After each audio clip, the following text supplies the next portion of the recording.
In a kingdom that lay on the very border between the familiar world and lands where invisible stars lit up at night, an heiress had been awaited for many years.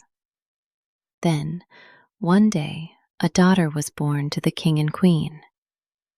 She came into the world not with a cry, but with a quiet miracle. That very day, although the flowering season had long since passed, late white bellflowers and golden roses opened in the palace garden. Their petals trembled in the wind like tiny flames. And the old well in the castle courtyard, which had been dry for many years, suddenly filled with clear, cold water. It rose all the way to the stone rim and began to ring like a newly awakened stream. The girl was named Liora, a name in which light could be heard. From that time on, the kingdom itself seemed to breathe more warmly. Liora grew, and with her the whole kingdom seemed to grow brighter.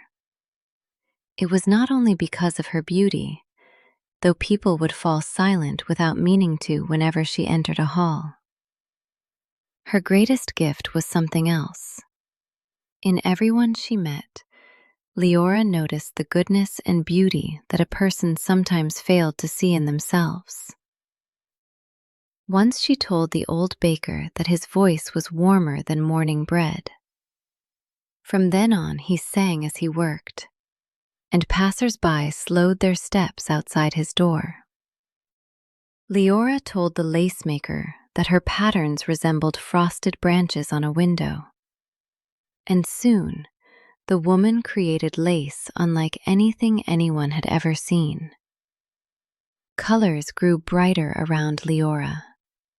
Music sounded purer, and hearts felt lighter.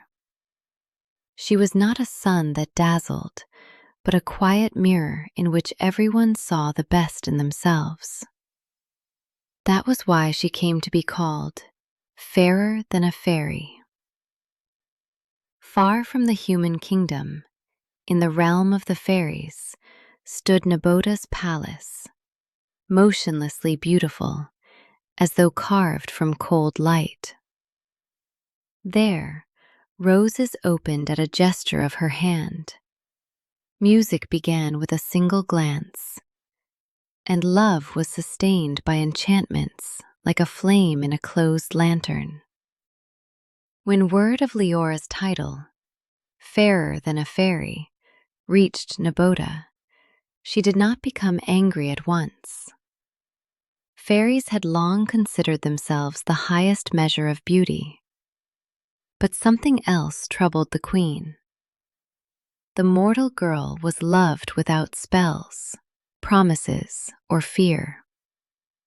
People were drawn to her of their own accord and became better when they were near her.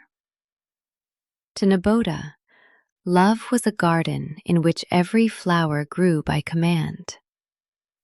The thought of a wildflower loved simply because it existed seemed dangerous to her. And so she decided to prove to her court that the human heart could be made to obey no less readily than a magic garden. Nabota chose to act not by force, but by cunning. She concealed the radiance of her fairy crown, bent her back, and came to the castle disguised as an elderly keeper of herbs. Her face bore wrinkles like traces of long wisdom. Kindness shone in her eyes, and her clothes smelled of mint, wormwood, and wood smoke. Liora immediately grew fond of the kind old woman. She showed Liora how to soothe a wounded bird with warm breath, how to weave a wreath that would not wither before winter, and how to find a path through thick fog by listening to the rustle of leaves. She spoke softly, never hurried her, and knew the answers to the strangest questions. Before long, Liora trusted her mentor as though she were her own grandmother. Thus a great lie, clothed in wisdom and scented with dried herbs, entered her world woven of trust. Several weeks passed, and Liora could no longer imagine her days without her wise mentor. One misty morning, Nabota came to her with a pale face and trembling hands. "Oh, my child, something terrible has happened," she whispered. "Beyond the castle garden, in the thick fog, a little girl has lost her way. The woodcutter's daughter. She is crying and calling for help, but she is afraid of strangers and will not let anyone near her." Liora rose at once. "Where is she?" "Only your gentle voice can calm her," Nabota continued, hiding her triumph behind concern. "Please, come with me. You need only let her see you, and she will come out of the fog. I cannot do it without you." Liora did not call the guards. She threw on a cloak and followed her mentor, never suspecting that the crying child had never existed. Liora, whose heart knew nothing of lies, did not hesitate for a moment. Together with Nabota, she hurried through the damp garden, where branches disappeared into the morning fog, and the grass chilled her feet through her thin shoes. Beside the farthest wall lay an old stone threshold overgrown with moss.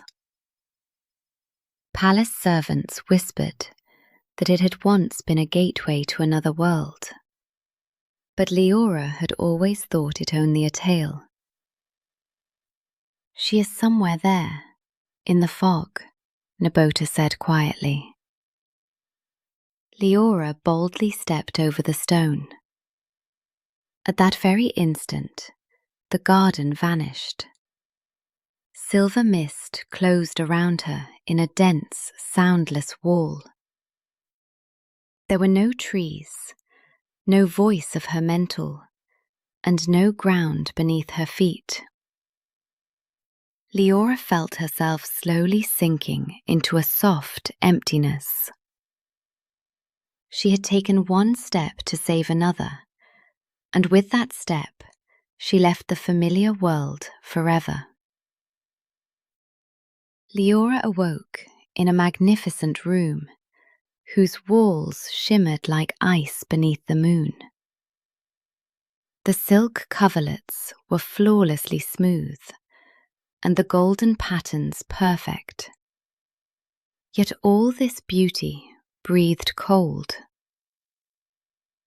She went out into the gallery and saw Nabota's palace.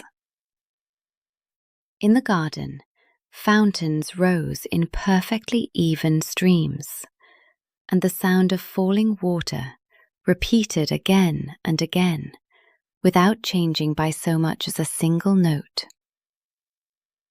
Birds of paradise sat in golden cages and sang the same memorized song, without joy or sorrow.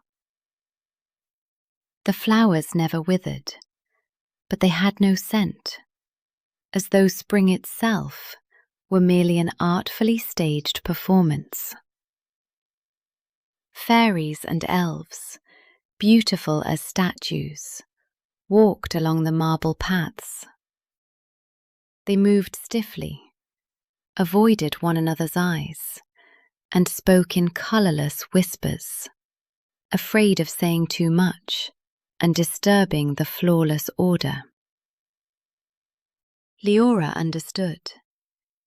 She had entered a world where magic had created eternal beauty, but forgotten to give it a heart. Nabota was waiting for Liora in the throne room. She no longer wore the old cloak or the kindly smile of the herb keeper. Before the princess stood a tall fairy queen in a crown of cold silver, her face as beautiful as the winter moon. "You are in my realm, child," she said. "You whom people call fairer than a fairy.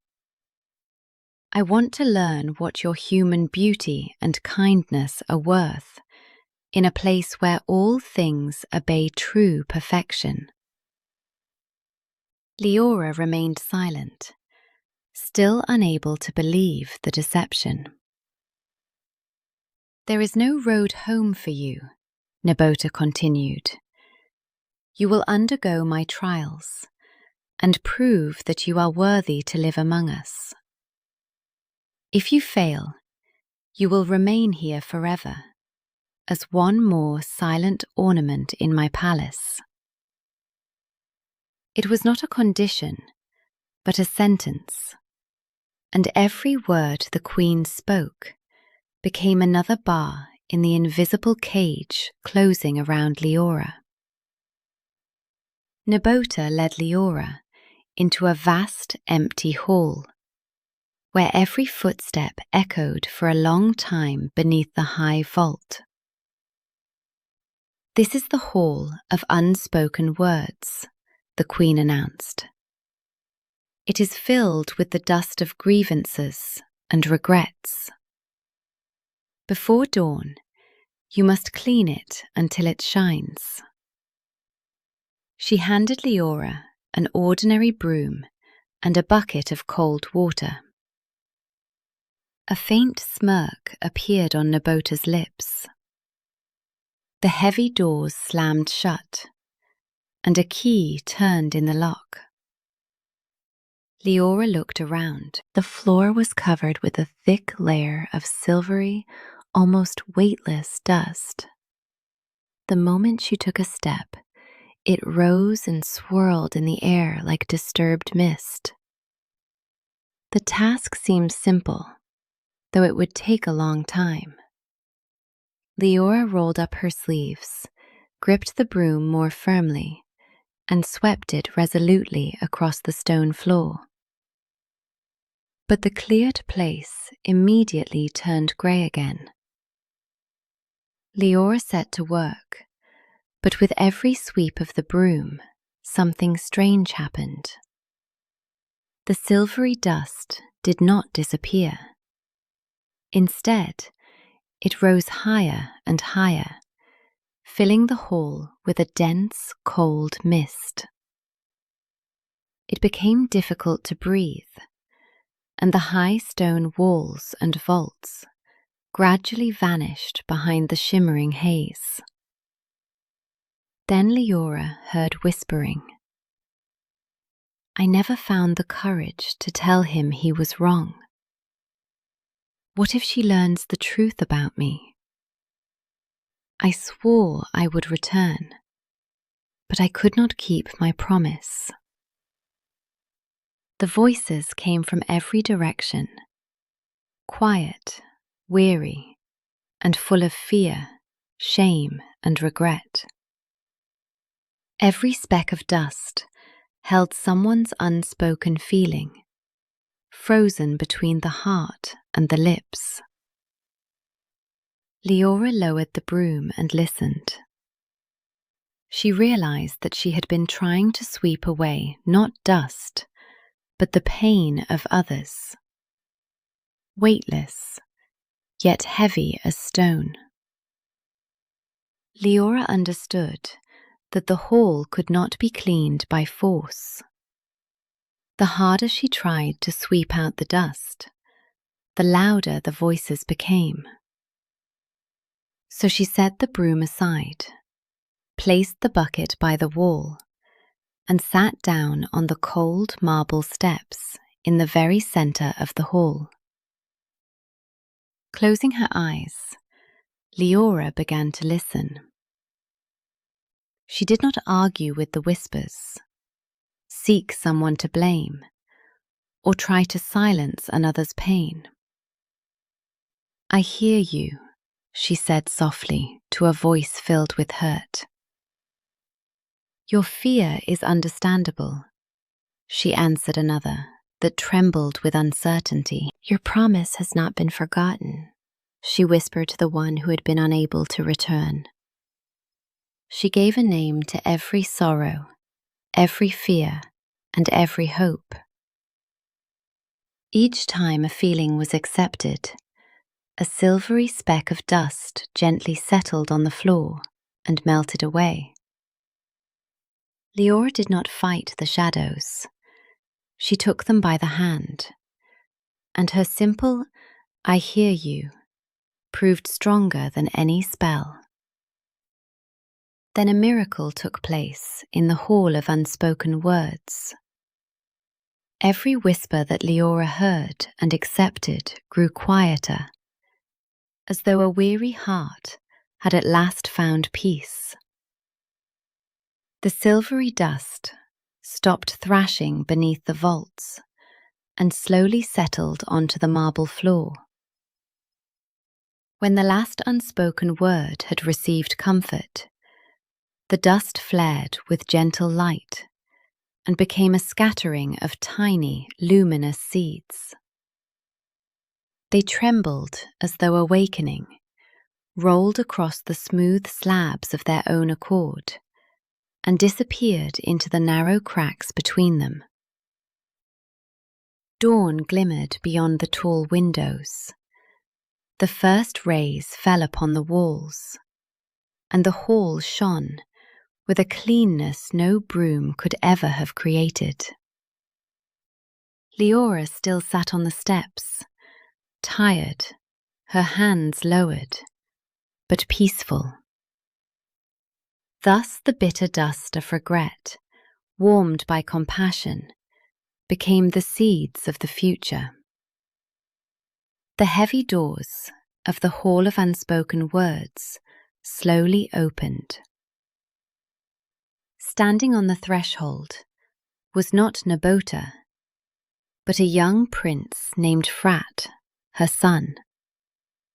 He kept slightly to one side, as though even here he preferred to remain in the shadow of the radiant palace. His dark eyes held none of his mother's commanding fire. They contained a quiet sadness, too mature for his years, and the calm wisdom of someone accustomed to observing more than speaking. Through a small viewing window, he had seen everything. How Liora struggled with the dust, how she lowered the broom and began to listen. Frat looked at the spotless hall, then at the weary princess. "No one has ever done that before," he said quietly. "Everyone tried to defeat the dust.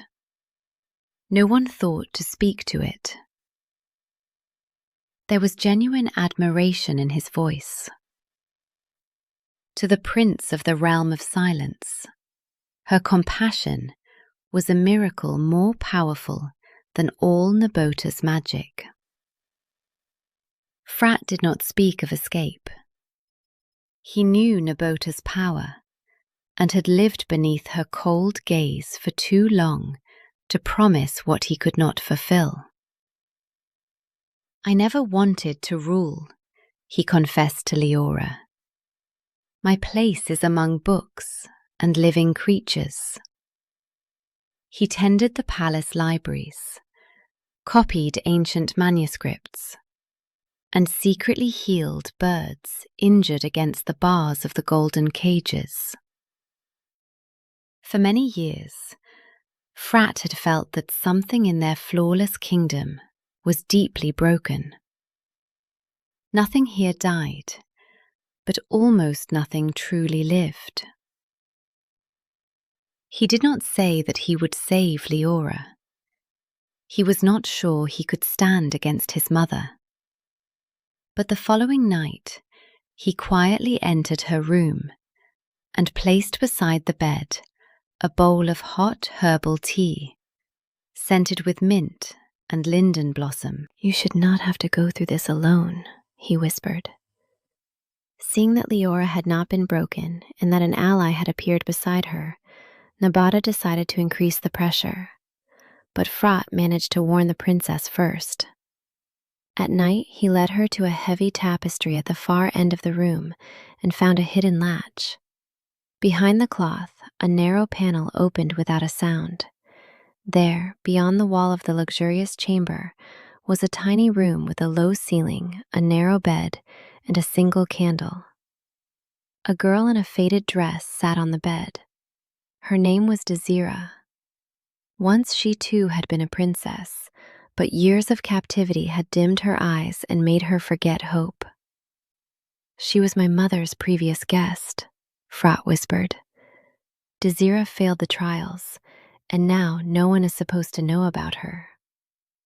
Liora carefully took the prisoner's cold hand.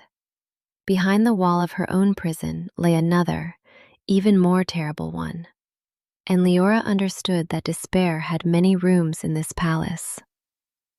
Desira told Liora of her punishment. Every night she descended a cold staircase to an underground sea and wrote in the wet sand the words she wanted to preserve. But at dawn, the tide came and mercilessly washed every line away.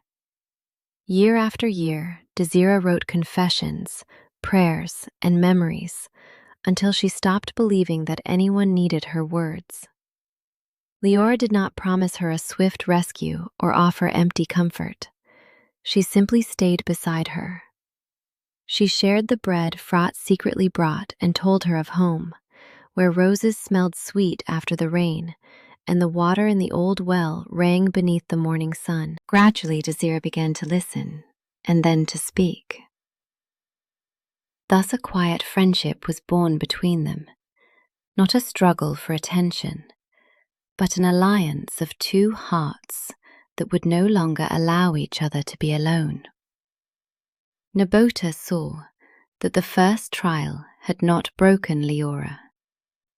On the contrary, the captive had found friends, and a little more living warmth seemed to have entered the palace's cold corridors. So the queen decided to hasten events. "You have proven the purity of your soul," she proclaimed before the entire court. "Now prove your courage. Climb the mountain of the high wind and bring me a vessel of the water of eternal life from the nest of storms." With these words, Nabota held out to Liora an armful of beautiful feathers bound together with silver threads.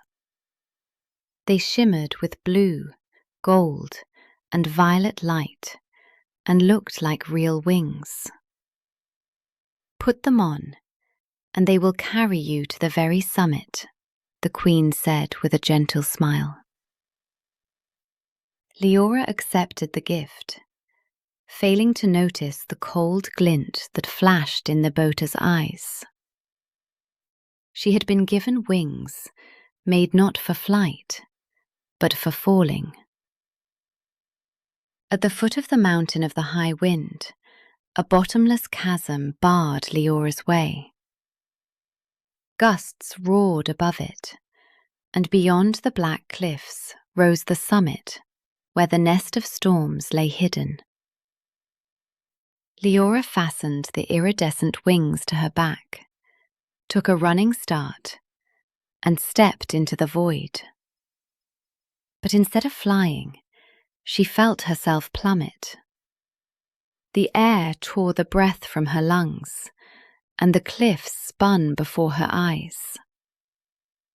She thought only of saving herself, and clung to life with all her heart. And the stronger her fear became, the faster the wings dragged her downward. When almost no hope remained, Liora remembered Desira. She imagined her alone in the cramped room, without bread, a voice, or hope. Fear retreated, giving way to compassion and the desire to return to her friend. At that very instant, the wings spread wide, filled with strength and lifted Liora above the chasm. She understood. These wings had a soul, and they could carry only one who flew not for themselves, but for another. Having mastered the wings of compassion, Liora began to climb toward the summit of the mountain of the high wind. But the higher she flew, the fiercer the gusts became. They swept out from behind the cliffs, struck her from the side, tangled the feathers, and dragged her back toward the chasm. One especially powerful whirlwind nearly tore the wings from her shoulders. Liora lost altitude, but at that moment, a dark blue shadow flashed beside her. A great falcon met the current of air with his breast and flew slightly ahead, shielding her from the blow. Liora recognized Frat at once. He had secretly followed her in the form of a bird. Yet the prince did not carry her or show her the way. He merely took the most treacherous gusts upon himself, leaving Liora free to fly on her own. So they climbed together, wing beside wing, without words or promises. And that silent flight was stronger than any oath they could have sworn. After overcoming the final gust, Liora reached the summit of the mountain of the high wind. In a nest, woven from clouds and silver lightning, she found a crystal vessel filled with the water of eternal life. On the way back, the princess held in her hands a power capable of granting immortality, eternal youth, and perhaps a road home. But at the foot of the mountain, she saw an ancient spring. Its stone bed was dry, and the valley around it had long ago lost its greenery. Liora did not hesitate. She opened the vessel and poured the precious water into the cracked earth. A ringing sound rose from the depths, and a clear, mighty stream burst forth. Grass sprang up, trees rustled, and the air filled with coolness. When Liora looked at the vessel, it was full again. The true water of life could not be kept for oneself. It returned only to the one who shared it with the world. Meanwhile, as Liora climbed toward the summit of the mountain of the high wind, Desira once again descended the narrow staircase to the underground sea. Write on the wet sand words that the morning tide cannot erase, Nabota ordered. Desira knelt at the water's edge. First she wrote, "Power." But a wave covered the letters and carried them away. Then the princess wrote, "Eternal glory." The tide licked away those words as well, leaving not even a trace. Finally she inscribed, "Endless love," hoping that love, at least, would prove stronger than the sea. But the water washed that away too. Desira gazed at the empty shore for a long time. Again and again, the sea erased the grandest words of the human world. Then she understood. Everything external, power, glory, even another's love, can disappear if a person seeks support only in others. Desira was close to despair. All the great words vanished beneath the water, and it seemed that along with them, the sea was erasing her as well. She lowered her hand, ready to give up, but suddenly understood that the answer could not be sought in what others gave or took away. Then she bent over the sand and slowly wrote, "I will remain myself, even if no one sees me." It was neither a plea for rescue nor a spell. In those words lived the simple truth of her own worth, quiet, inward, and dependent on neither fame nor love, nor another's gaze. The morning wave appeared. Desira watched it without fear. The water approached the inscription, gently touched the first letter, and withdrew without erasing a single word. Thus she understood. The sea cannot wash away what has already been carved into the soul. Desira approached the inscription and saw the damp letters begin to glow with a warm, reddish light.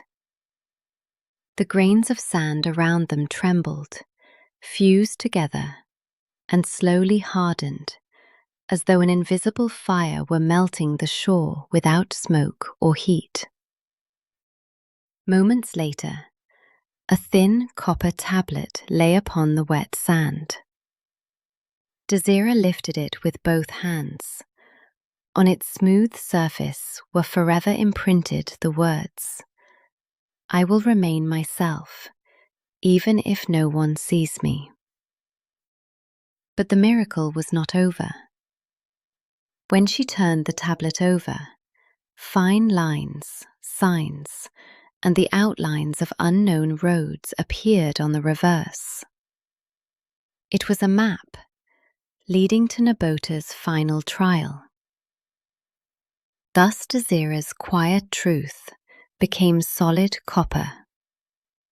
Along with her voice and faith in herself, she gained a strength capable of helping not only her, but also those who still remained in captivity. Liora returned from the mountain of the high wind, holding the crystal vessel to her breast.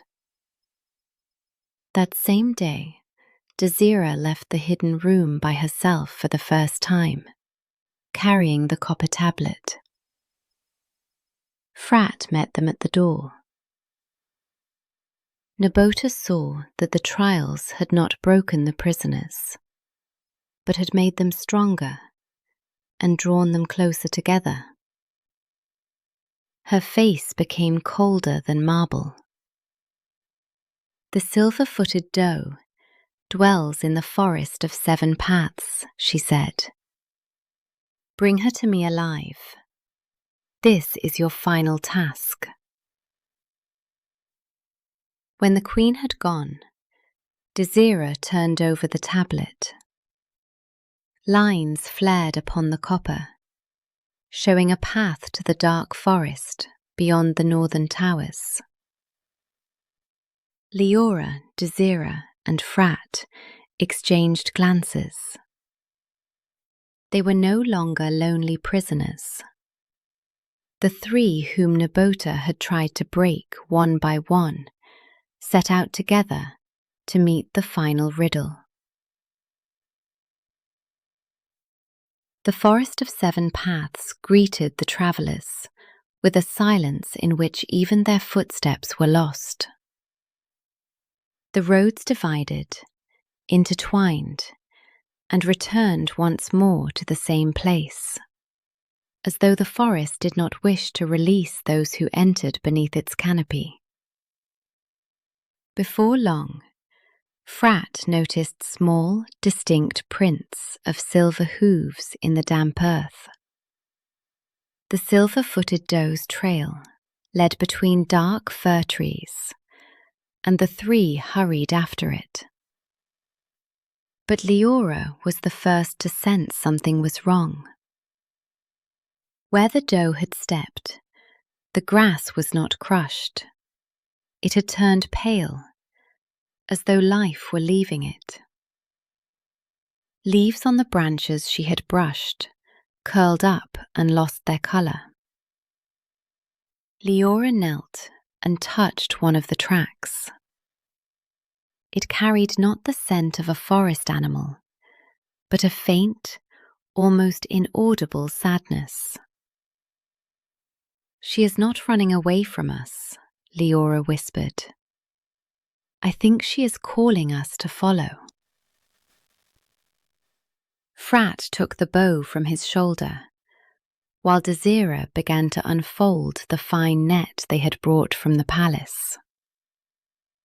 To them, the Silver-Footed Doe's trail was still the trail of prey, however unusual.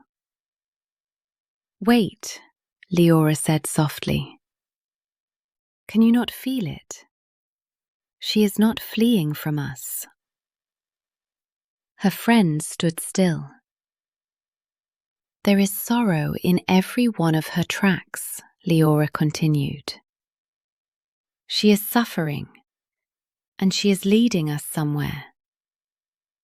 If we draw a bow or set a snare, we will hear only our own fear, not her plea." Frat slowly lowered his weapon. Desira rolled up the net. They continued without a sound, stepping only where the silver hooves had already touched the earth. Thus the hunt became a pilgrimage, where others would have seen prey. Liora recognized a wordless plea and led her friends not to capture the enchanted creature, but to follow her.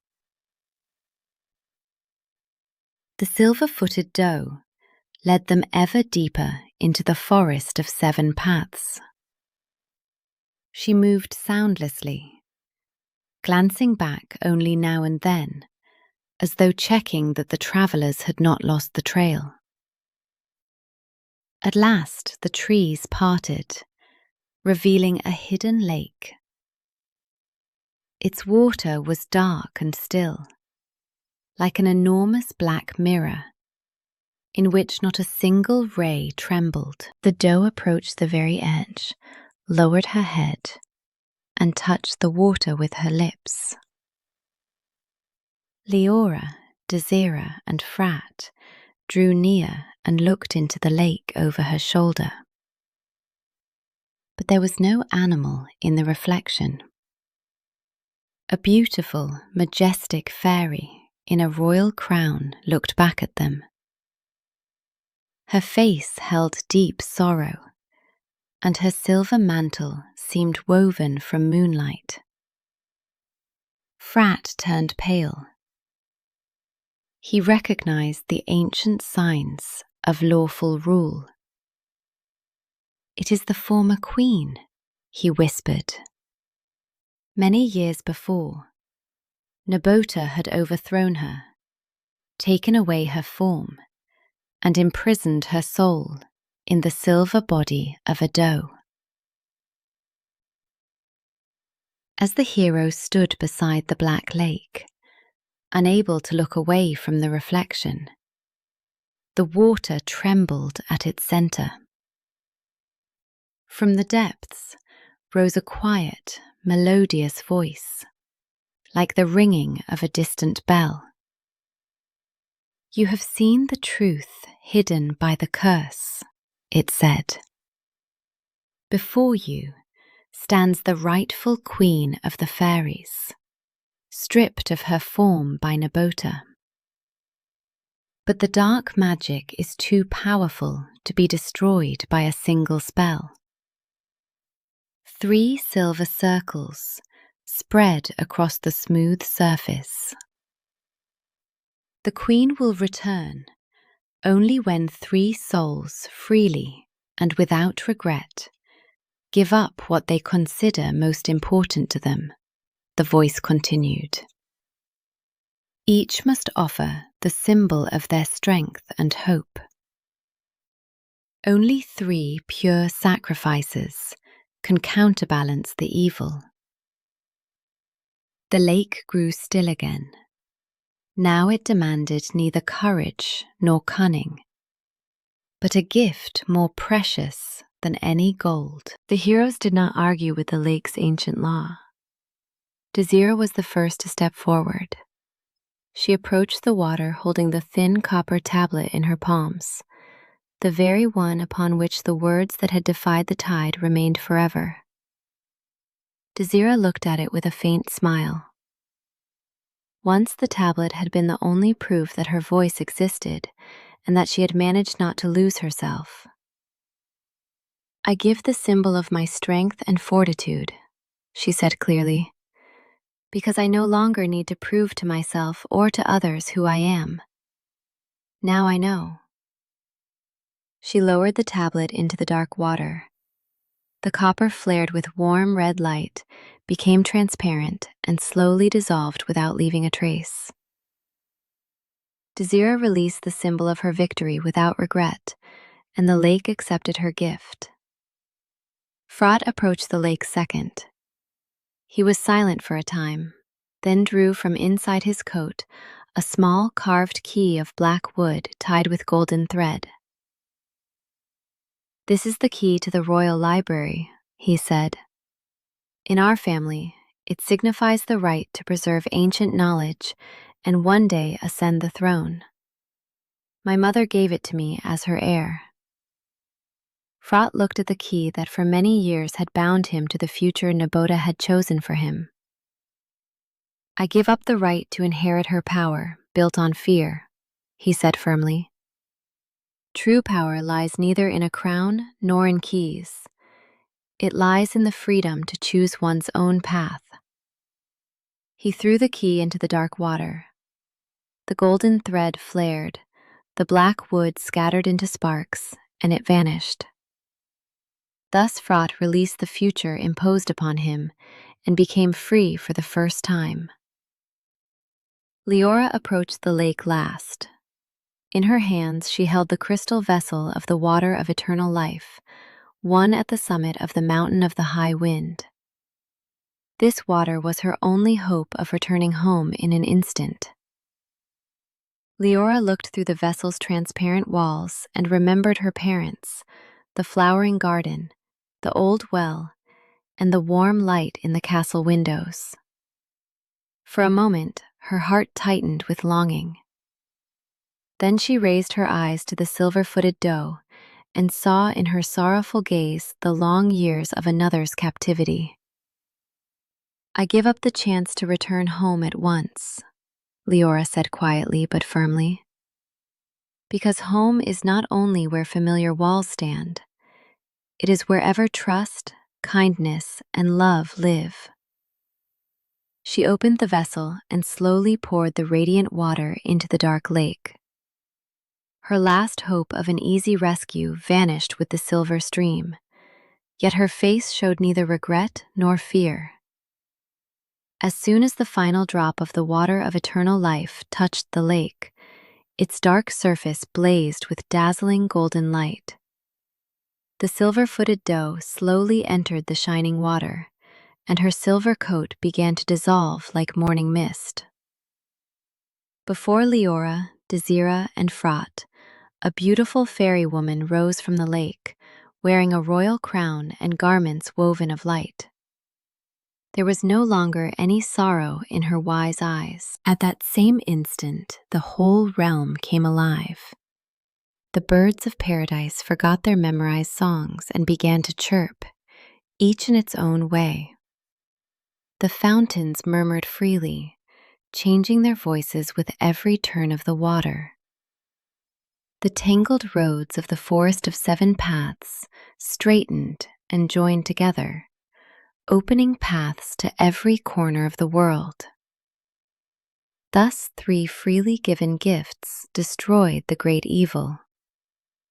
The ancient silence shattered like thin ice. The realm of the fairies cast off the chains of fear, awakened, and for the first time in many years, drew a full breath. At the moment the realm of the fairies was freed from fear, Nabota found herself alone in her flawless palace. Her scepter dimmed, her spells crumbled, and the mirrors ceased to answer her with flattering light. The queen's magic had rested on the obedience of others, and now that no one feared her anymore, her power vanished. The rightful queen returned to the throne and summoned Nabota.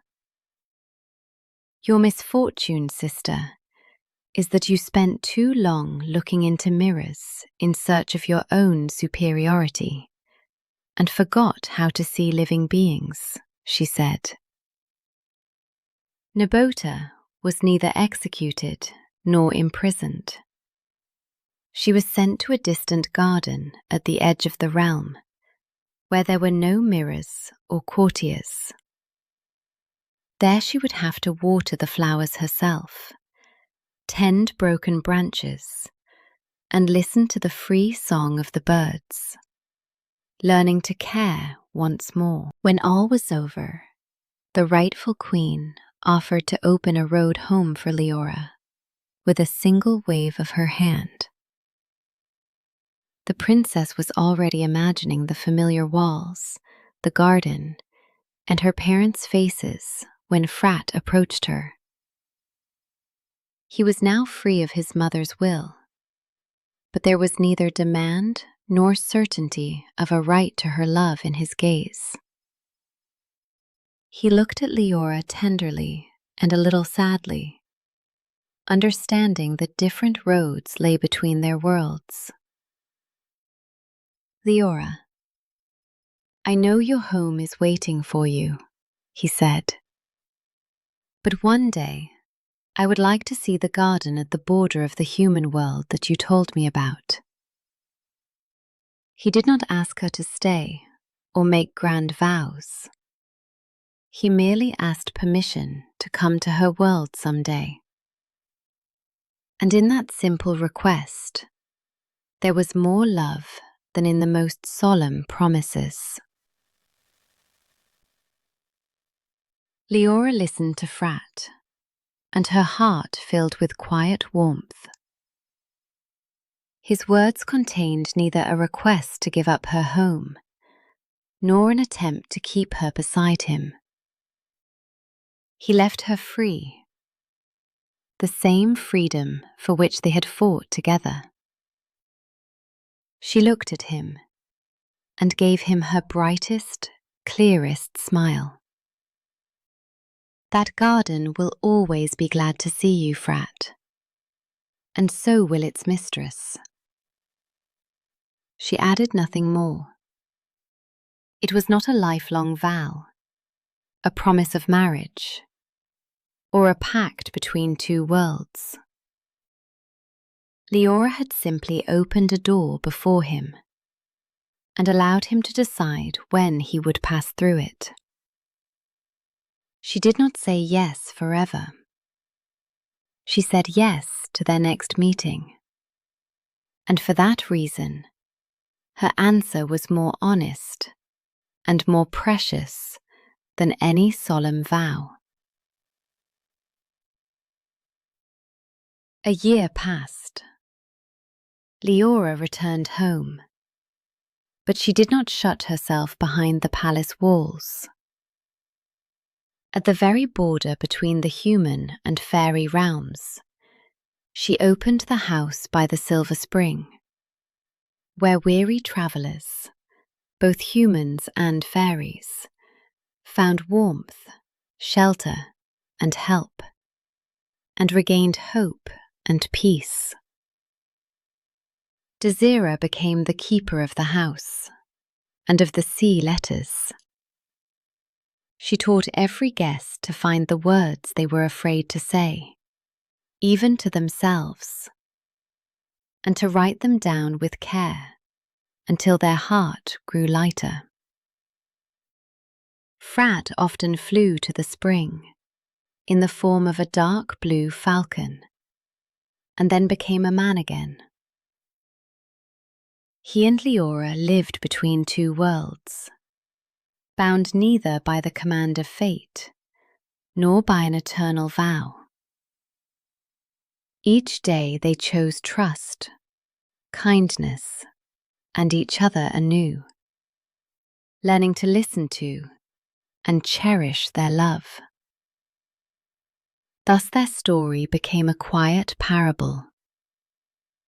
True love is not magic that holds fast, but freedom that allows two people to walk beside each other again and again. In a northern kingdom where winters were long and white, there lived a prince named Arden. That evening he was returning alone from a hunt as the sunset faded behind the tops of the pines, tinting the snow pale gold. His hunting bag was empty, and no game hung from his saddle. But Arden was not saddened. He had never loved the clashing of weapons, the thrill of the chase, or the sharp call of the hunting horn. He went into the forest for something else, for the silence that lay between the trees more softly than snow, for the measured crunch beneath his boots, and for the delicate patterns of frost on the branches. Among warriors and hunters, he seemed a strange prince, too quiet, too attentive to the world. He returned empty-handed, but with a full heart, for his greatest prize that day was the resounding silence of the sleeping forest. At the edge of a snow-covered clearing, Arden suddenly drew in the reins, and his horse obediently stopped. On the dazzling white snow lay a single raven feather, smooth, long, blue-black, with a cold sheen along its slender shaft. Beside it was a small crimson drop. Someone had crushed a rowan berry, and its juice was slowly spreading, melting the snow and leaving a bright, almost bloody trace. Arden gazed at this chance image for a long time. The black feather, the white snow, and the crimson drop did not clash with one another, but seemed to have been created together. Such rare harmony lay hidden in their simplicity that the prince found it difficult to look away. It was as though he heard the silent call of an unknown mystery. It was a chance poem written by nature upon winter's blank page. And in those 3 strokes, crimson, white, and black, he suddenly read the beginning of his own destiny. Arden looked at the 3 colors amid the winter silence for a long while. At first he thought he was merely admiring a rare beauty. But soon a clear and powerful feeling arose in his heart, like the memory of something he had not yet known. White spoke to him of tenderness and the purity of the first snow. Black spoke of quiet, profound strength, of the mystery of a nocturnal wing, not gloomy, but dependable. Crimson spoke of living warmth, laughter, courage, and the joy of life. And Arden understood that somewhere there was a woman in whom these 3 qualities were joined, just as naturally and beautifully. He was seeking not simply love, but this harmony, light that did not blind, darkness that did not frighten, and warmth that did not burn. Only beside such a soul would he find the peace that neither the palace nor glory had given him, and for the first time call some place home. From that day on, Arden's life gained direction. His former melancholy did not vanish entirely, but it grew quieter, giving way to a calm and steadfast resolve. The prince began his search. He did not scan the faces of young women for black hair, white skin, or a crimson rose held in their hands. What drew him was not an outward resemblance to the winter scene, but something rarer. A person beside whom the heart stopped wandering and recognized its home. Arden studied the faces of the ladies at court more closely, listened to their words, and noticed their deeds. Then he began traveling through the towns and villages of his kingdom, speaking with the daughters of noble families and humble craftsmen. But nowhere did he find that wholeness in which tenderness was not weakness, strength was not coldness, and warmth was not empty cheerfulness. His journey began not with the sound of hoofbeats, but with a new way of looking at the world. After a long and fruitless search, Arden nearly lost hope. One evening, the road led him to a small house standing far from the great highways.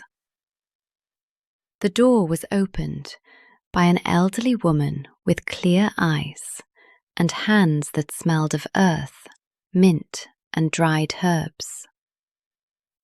She had once served as the royal gardener, but now lived there alone.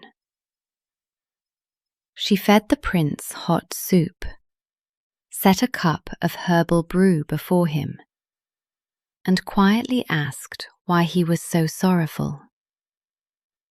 Sensing rare wisdom in her, Arden told her of the black feather, the crimson drop, and the white snow, and then of the woman he hoped to find. The old woman neither smiled nor showed surprise. She merely nodded gravely, as though she had heard a familiar tale. "You are not looking for a woman, Prince, but for a miracle. And miracles do not grow in ordinary gardens." And Arden understood that his road must lead beyond the bounds of the familiar world. The old gardener drew the lamp closer and lowered her voice, as if afraid to disturb an ancient secret. "Beyond 7 misty mountain passes lies the Garden of Wonders," she said. "At its very heart grows the only apple tree of its kind in the world. Only once in many years do 3 golden fruits ripen upon it. Within each one lies the possibility of the meeting you dream of." Arden froze, but the old woman raised a hand, not allowing hope to turn into haste. "Remember, these apples must not be taken for glory, whim, or impatience. They will reveal their secret only to one who has learned not to seize a meeting, but to cherish it. To one who is ready to give first, and only then receive." She told him that the path to his dream ran through the garden, but the key to it lay not in strength or speed, but in the nearly forgotten art of patience. The journey to the Garden of Wonders took Arden many weeks. At first he hurried, counting every rest as time lost. but the road patiently taught him otherwise. One day after the rain, he saw a weary carter whose wagon had sunk deep into the mud. Arden dismounted and spent an entire hour placing branches beneath the wheels with him until the wagon reached firm ground. On another evening, he gave the last room at a roadside inn to a family of freezing travellers with small children, while he calmly spent the night in the stable on fragrant hay. Later, the prince stayed for several days in a poor village, helping a peasant nurse a sick horse back to health. Once, such a delay would have distressed him, but now he did not consider it an obstacle. He thought less and less about deadlines and more about the people he met. Arden understood that impatience could not hasten a meeting. He was travelling for enchanted apples, but along the way he gathered a more precious harvest, patience and compassion ripening within his own heart.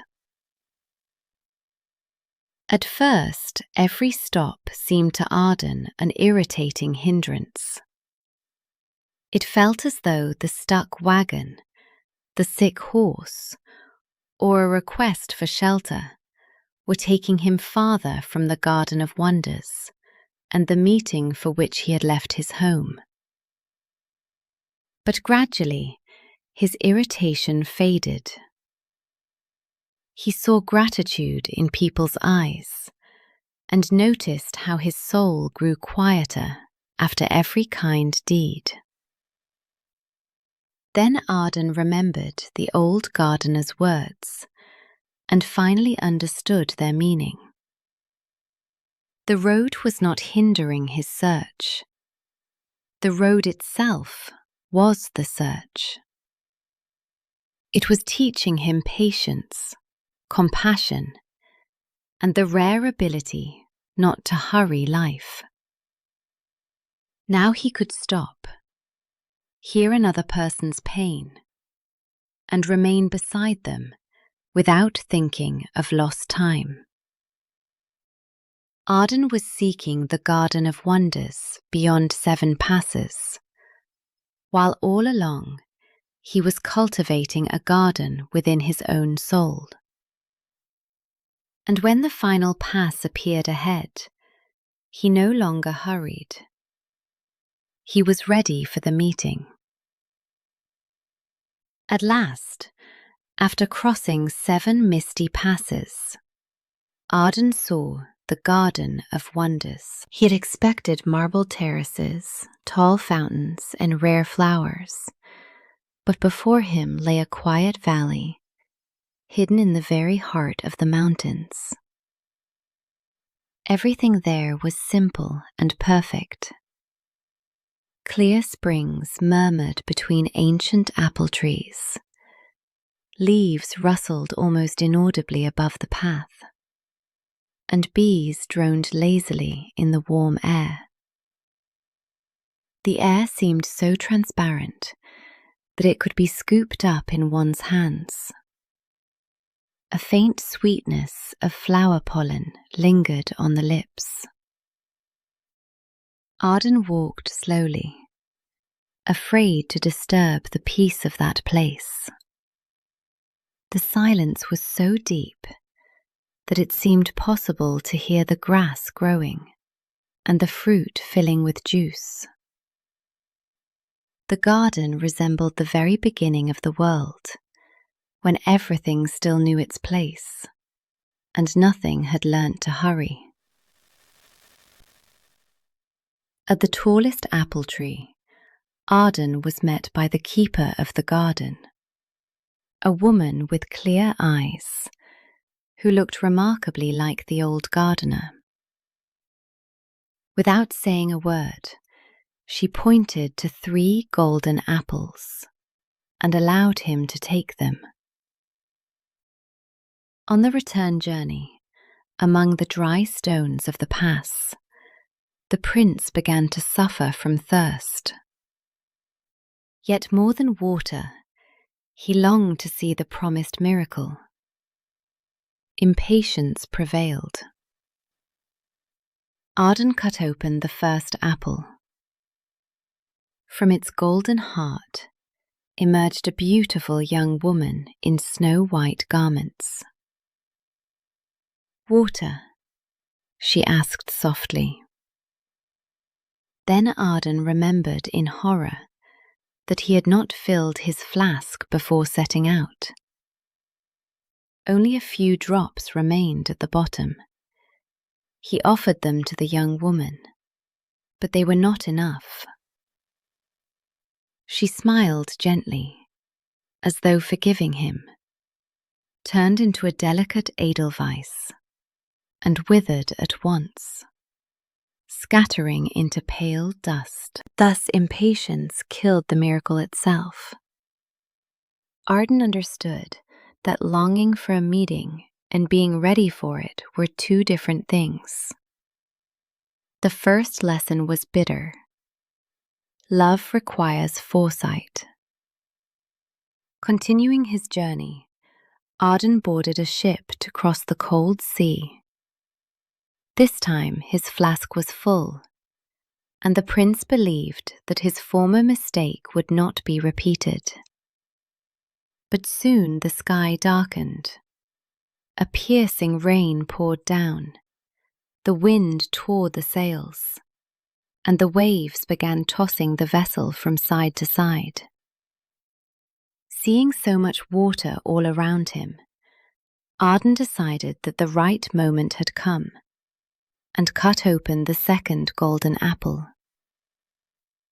From it emerged a young woman dressed in garments as black as a raven's wing. She was trembling from the cold. "I need warmth and shelter," she whispered. Arden was at a loss. The deck pitched, the sailors battled the storm, and the icy wind tore at his cloak.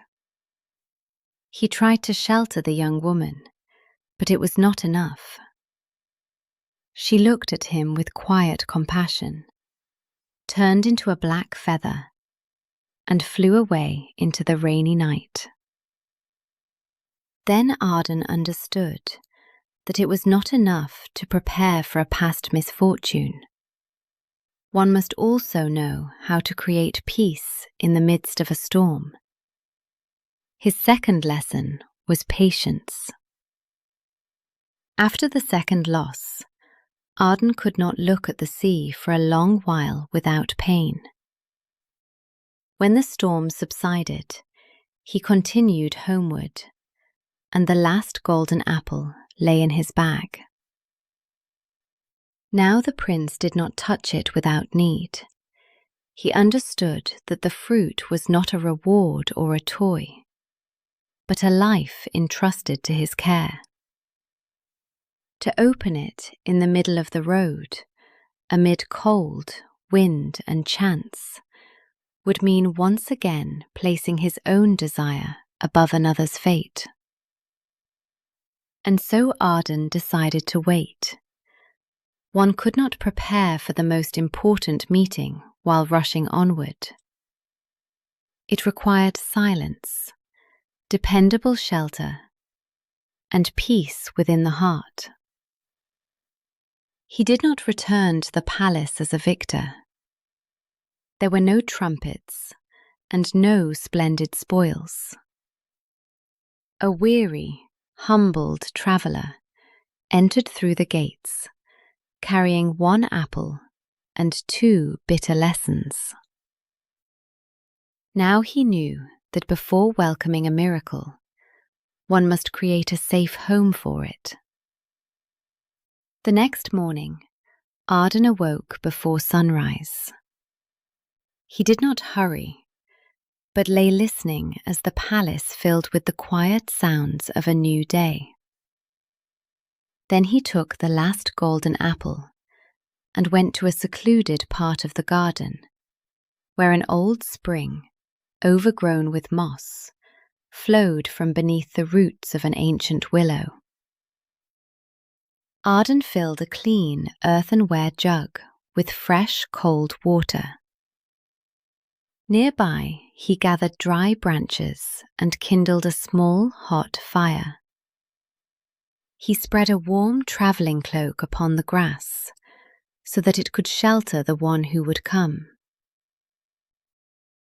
When the preparations were complete, the prince sat beside the water and became still. The spring murmured softly, the fire crackled, and birds awakened among the branches. Arden listened to them until his heart became as quiet as the morning. He was preparing a place not for a guest, but for destiny, and every detail was a silent vow. This time, he would be ready. Only when everything was prepared and the silence around him had come to resemble the silence within his soul, did Arden take out the last golden apple. He held it in his palm for a few moments, then carefully, almost reverently, cut it open with a silver knife. The golden peel opened, and from its radiant heart emerged a young woman. Her name was Liana.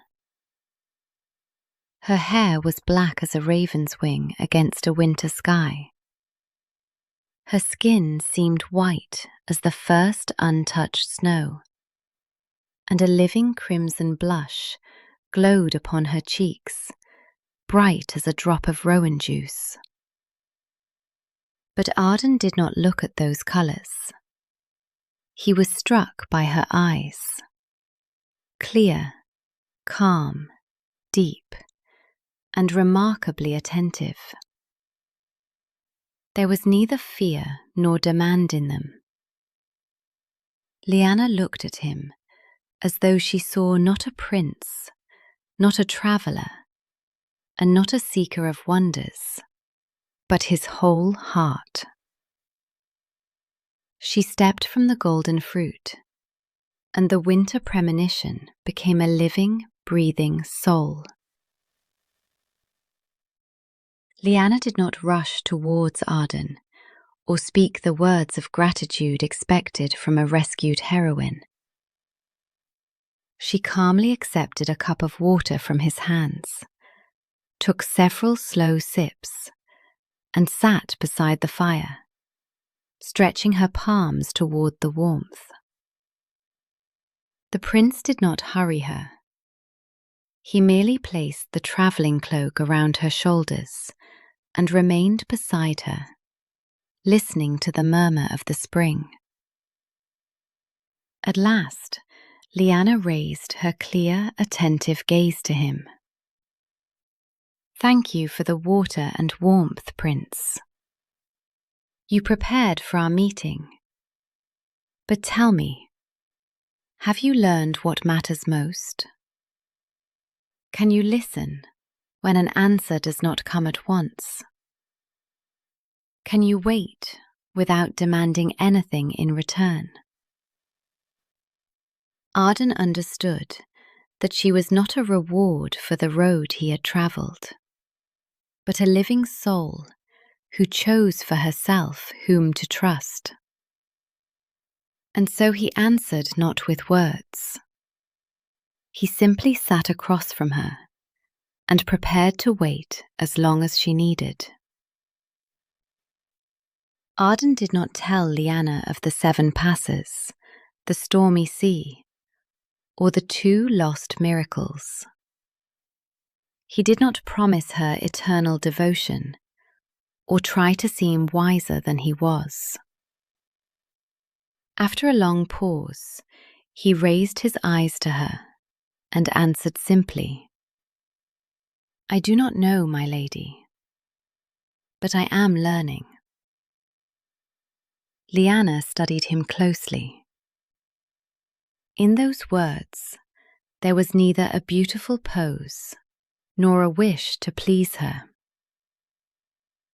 Before her stood not a self-assured young man, accustomed to getting what he wanted, but someone who remembered the price of his mistakes and was not ashamed of being unfinished. Then her face softened, and for the first time, she gave him a truly warm and trusting smile. His simple, "I am learning," sounded more beautiful to her than 1,000 vows, because it held the truth, quiet, steadfast, and dependable. And so, beside the old spring, their love began. Their love grew slowly, like a young tree that first puts down roots and only then reaches toward the light. Arden did not hurry Liana, demand quick declarations from her, or try to make her part of palace life at once. He gave her time to become accustomed to new voices, rooms, and customs. Liana, in turn, taught him to look more attentively at the familiar world. She noticed how the bark of apple trees darkened after rain, how ants went around a fallen petal, and how the evening wind changed the scent of the grass. Even Arden, who had always loved silence and nature, had once passed by such small wonders. They rarely appeared at lavish balls. They far preferred to spend their days in the royal garden, talking or simply sitting silently beside one another. Their feeling was not a wildfire, but a quiet flame in the hearth that did not burn, but warmed and gave light. Liana taught Arden not from books, but through the garden's quiet signs. Before the rain, she asked him to stop and breathe in. The earth smelled dry and tart, as though it were waiting. After the first drops, the scent became dark, damp, and deep, as if the soil were awakening beneath the cool water. In winter, Liana showed him the bare branches and explained that the garden was not dead, it was resting. The earth could not be forced to bear fruit endlessly. Every living thing needed silence to gather strength again. In spring, when the servants wished to cut flowering branches for the palace halls, she stopped them. Most of the blossoms had to be left for the bees and the future apples. Arden listened to the buzzing among the white petals and understood for the first time that beauty did not exist only for human eyes. Thus he learned not merely to admire nature, but to hear its measure. Liana revealed to him the wisdom of leaves and roots, not to take everything beautiful for oneself, but to protect the life to which it belonged. As a sign of their union, Arden and Liana decided to plant a garden unlike any that had existed before, either in the human kingdom or in the enchanted valley. In the quietest corner near the palace, where dew lingered long in the mornings, they dug 3 holes together and lowered young apple trees into the earth. The first was to bloom with dazzling white petals, pure as the first snow. The second belonged to a rare variety with dark red leaves that looked almost black at twilight. The third bore small crimson fruit in autumn, bright as rowan berries. Arden held the slender trunks upright, while Liana carefully spread the roots and covered them with soil. Then they watered the trees with water from the old spring. In this way, they returned to the earth the three colours that had once brought them together upon the snow, and their love put down true, living roots in that soil. Before long, Arden and Liana celebrated a quiet wedding. There were no long speeches, magnificent processions, or noisy feasts. Only those closest to them, candlelight and apple branches above the table. Afterward, the garden with its 3 young trees became their favourite refuge. There they left behind palace cares, strict etiquette, and obligations. Beneath the white apple tree, Liana read old legends to Arden. Beside the tree with dark leaves, they spoke of fears and hopes. And near the crimson fruit, they could remain silent for a long time, understanding one another without words. With each passing year, the branches grew stronger, the shade grew deeper, and their closeness deepened as well. They created their own little world there, where neither had to seem stronger or wiser than they truly were. Their kingdom was not the throne room, but this garden, and their crown was the silence they shared. Their quiet happiness was interrupted by troubling news. One morning, a dust-covered messenger entered the garden and handed Arden a letter from the distant provinces. Mountain shepherds and farmers of the valley were quarrelling over water and ancient boundaries. Streams were being blocked with stones, fields were left dry, and neighbours who had lived peacefully only yesterday were already reaching for weapons. A little longer, and war would have begun among the subjects of a single kingdom. Arden silently read the letter twice. As a husband, he wanted to remain beneath the 3 apple trees beside Liana. But as a king, he understood that his duty was to prevent bloodshed. "I must leave today," he said softly. Liana did not try to hold him back. She merely adjusted the clasp of his cloak and placed a crimson apple in his palm. They said farewell without grand promises, with sadness and complete understanding. Thus the king's duty took Arden away from their garden, so that he might save the entire kingdom from strife.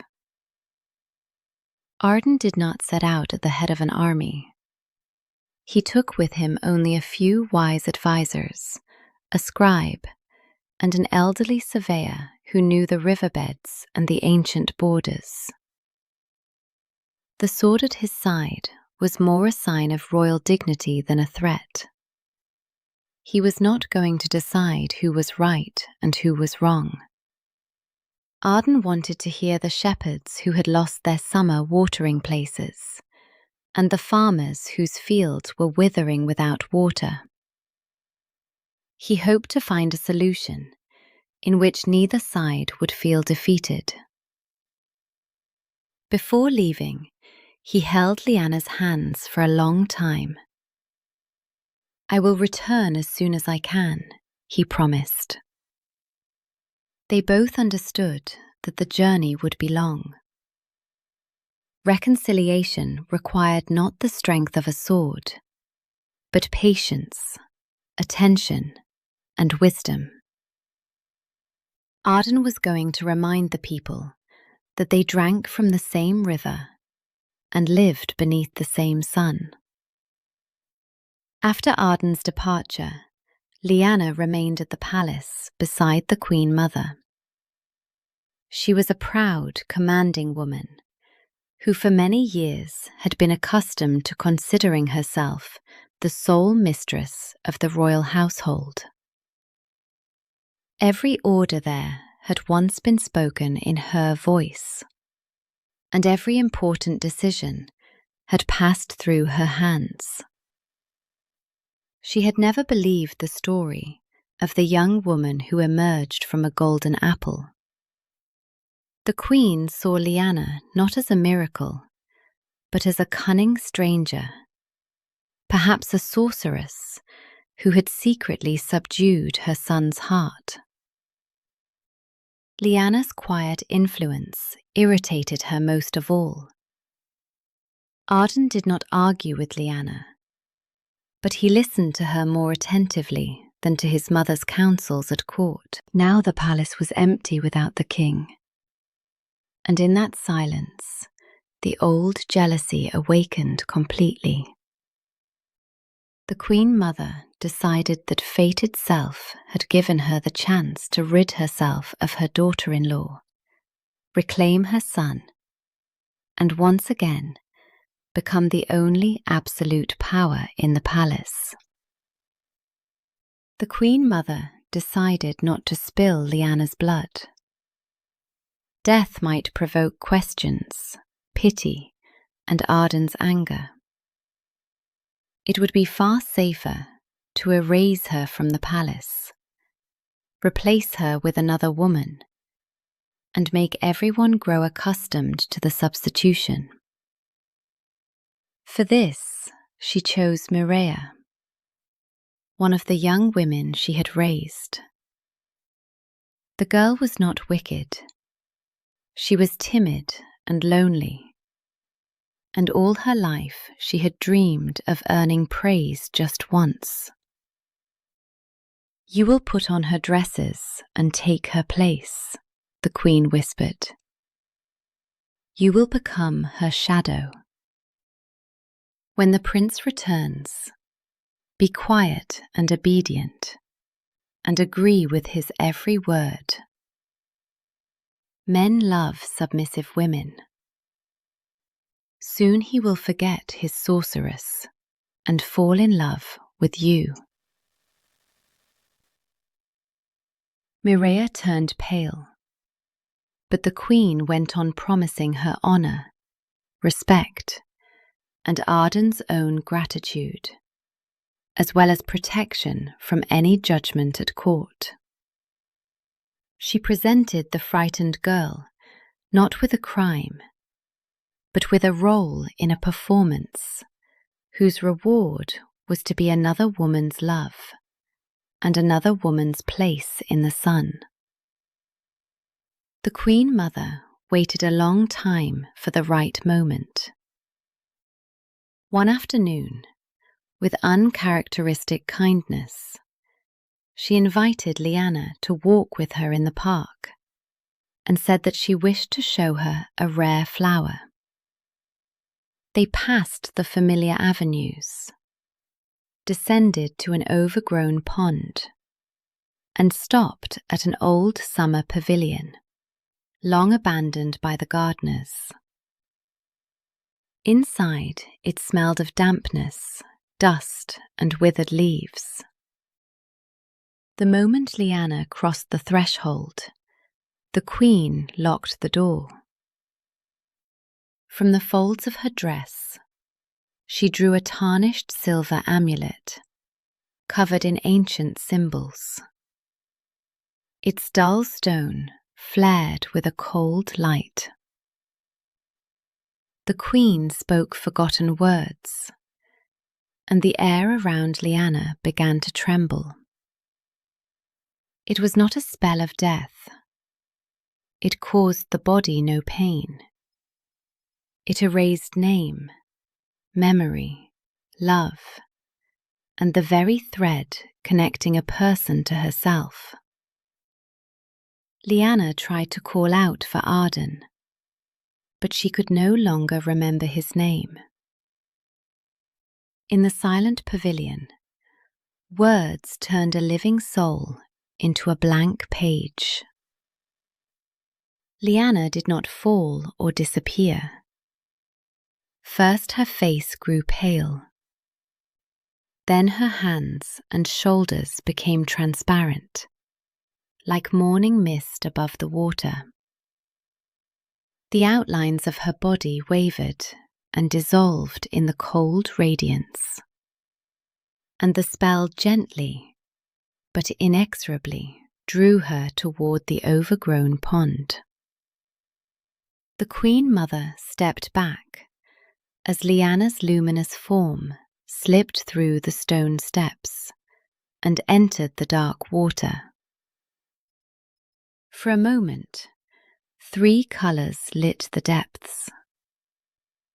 There appeared a fish unlike any ever seen before. Its scales shimmered dazzling white, crimson, and deep black, as though Arden's winter scene had come alive beneath the water. It moved silently and gracefully, preserving her former beauty, but deprived of name, memory, and human voice. Thus Liana did not perish, but was hidden from the world. Her story ended on the tongues of human beings, so that it might continue in the wordless movements of the water. The Queen Mother returned to the palace alone and announced that Liana, exhausted by her longing for Arden, had gone to stay with relatives at a distant monastery. The courtiers were surprised, but no one dared contradict her. That same evening she brought Mireia to Liana's chambers. The frightened girl put on one of her dresses, sat at her window, and placed her hands upon the table exactly as the queen had instructed. From then on, she slept in another woman's room, walked through another woman's garden, and touched things that still held the warmth of their true mistress. Mireia hardly spoke to the servants, moved nothing, and expressed no wishes of her own. She feared that any word might reveal the deception. And so a living counterfeit settled in the palace, a silent shadow, an obedient doll whose silence and submission were woven from fear. After Liana disappeared, the palace did not become empty, yet it seemed to lose its breath. Each morning, the servants still opened the heavy shutters. The cooks prepared meals. The clocks struck the appointed hours. And the advisors assembled in the hall. Everything continued according to its established order, and everything was wrong. No one heard Liana's soft singing among the apple trees anymore. The flowers planted by her hands began to wither, though the gardeners dutifully watered the soil. The corridors grew colder, and the sunlight passing through the tall windows seemed pale and alien. Mireia moved soundlessly through the rooms in another woman's dresses, leaving neither warmth nor life behind her. The palace resembled a clock that continued to run, but had long ceased to show the correct time, because its mainspring was broken. Several months passed. Arden was returning home with peace. He had managed to reconcile the mountain shepherds and the farmers of the valley without bloodshed. But his thoughts were no longer of victory. He urged his horse onward, longing to see Liana. Mireia met him on the palace steps, wearing a familiar dress. From a distance, she looked almost as she once had, and Arden hurried toward her. But the instant he embraced her, his heart grew wary. The familiar warmth was absent. There were only coldness and a strange, empty silence. He spoke of the journey, of the garden, and of how much he had missed her. Mireia answered briefly, without raising her eyes, and agreed with his every word. Arden watched her more and more closely. Her features were familiar, her voice almost the same, but her soul was silent. He had returned to the same home and embraced what seemed to be the same woman. Yet everything within him whispered, "This is not Liana." Disappointed and dejected, Arden left the palace more and more often for the distant part of the park, where an old pond lay overgrown with reeds and dark water lilies. It was easier to breathe there and to listen to a silence unlike Mireia's cold muteness. One day, an unusual light flashed in the depths. From beneath a broad leaf emerged a fish unlike any he had seen. Its scales shimmered in 3 colors: dazzling white, deep black, and vivid crimson. Arden stood motionless, unable to understand why he could not look away. The fish glided smoothly and cautiously, barely touching the water with its delicate fins. There was something painfully familiar in its movements. This was how Liana used to trail her fingertips across the surface of the spring, listening to the rings upon the water. His mind saw only a fish, but his heart recognized the dance of her soul. It beat faster, filling with anxiety and timid hope. From that day on, Arden came to the pond daily and spent hours silently watching the voiceless stranger, feeling that she held the answer. The Queen Mother noticed that Arden was disappearing more and more often into the distant part of the park and sitting for hours beside the old pond. Fear quickly revealed the reason to her. Liana's magic had not died, but had merely hidden itself in the water. That very night, she ordered the servants to catch the 3-colored fish and destroy it. But in the morning, the nets came back empty. The fish had vanished without a trace. Yet on the bank, in the very place where Arden usually sat, a slender, graceful tree had grown in a single night. Its branches were covered with snow-white blossoms, pure as the first snow. Among them were almost black leaves that shone like a raven's wing. And lower down hung clusters of bright crimson berries, resembling rowan fruit. Arden stood before the tree for a long time, feeling his former premonition turn into certainty. The Queen had ordered the memory living in the water to be destroyed, but it had merely changed form, taken root in the earth, and blossomed in the 3 cherished colors before her very eyes. Now Arden scarcely left the 3-colored tree. He sat beneath its slender branches, touched its dark leaves, and felt with growing clarity that this was no chance miracle, but a trace of Liana.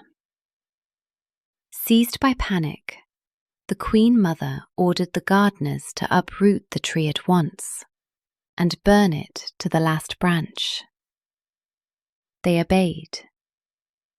By evening, only black earth remained on the bank. But in the morning, the queen looked out the window and cried out. In place of the felled tree stood a small, radiant palace. Its foundation was made of smooth black stone. Its walls shimmered with milky white pearl, and its roof blazed with the facets of crimson rubies. Arden approached it and felt his last doubts vanish. They had tried to drown Liana's soul and cut it down, but it had built itself a home from the 3 cherished colours. This was her magic, her memory, her call. He placed his palm upon the pearl door and understood that now he must enter. Arden entered the palace alone and without fear. From a high window, the Queen Mother watched him, pale with terror, but did not dare come near. Inside, there was neither gold nor a throne, nor servants. Before him opened a palace of their quiet memories. In the first room stood the garden arbour, where Liana had once taught him to distinguish the scents of herbs and listen to the earth before the rain. Beyond the next door murmured the old spring, where they had first met and where her smile had become the beginning of their love. Further on, Arden saw a familiar table. Upon it lay Liana's unfinished book about plants, and beside it his cup with its rowan pattern. Everything was so alive that it seemed she had only just stepped out into the garden. He was walking not through rooms, but through the days of their happiness, and every object preserved the memory of her. At the end of the corridor, Arden saw the final hall. It was filled with soft, diffused light, as though morning were entering through a delicate veil. Liana stood at a tall window and looked out upon the garden where 3 apple trees grew, one white, one dark, and one crimson. She was human once more. Black hair fell over her shoulders. Her face remained calm, and there was dignity in her motionless figure. Hearing footsteps, Liana slowly turned. Arden stopped. There were no tears, no anger, and no reproach upon her face. There was only a quiet, wise sorrow, as though she knew the price of all that had happened, but had not yet decided whether what was lost could be restored. She did not rush toward him. She did not hold out her hands or speak his name. Liana simply waited. She waited for him in the very heart of her memory, and her silence was the final trial. Arden understood that before embracing her, he must hear the question she had not yet asked. Arden took a step towards Liana, but she stopped him with a slight movement of her hand. There was no cruelty in her gaze, only the calm seriousness of someone no longer willing to be another person's dream. You followed me through every one of my transformations, she said softly. You recognized me in the fish, the tree, and the stone. But now that I stand before you once more, tell me the truth. She paused. Will you be able to recognize and love me? Not for the 3 colors, not for beauty, and not for magic. Will you be able to love my voice and my silence, my choices and my freedom to be myself? Even if one day I no longer resemble the picture you saw upon the snow. Arden understood that she was asking whether he was ready to love, not the image born from his hope, but a living woman, changing, free, real, with all her transformations. Arden listened to Liana until the end and smiled, not as a dreamer who had found a beautiful image, but as a man who at last understood the meaning of the entire journey. He stepped closer and gently took her hands.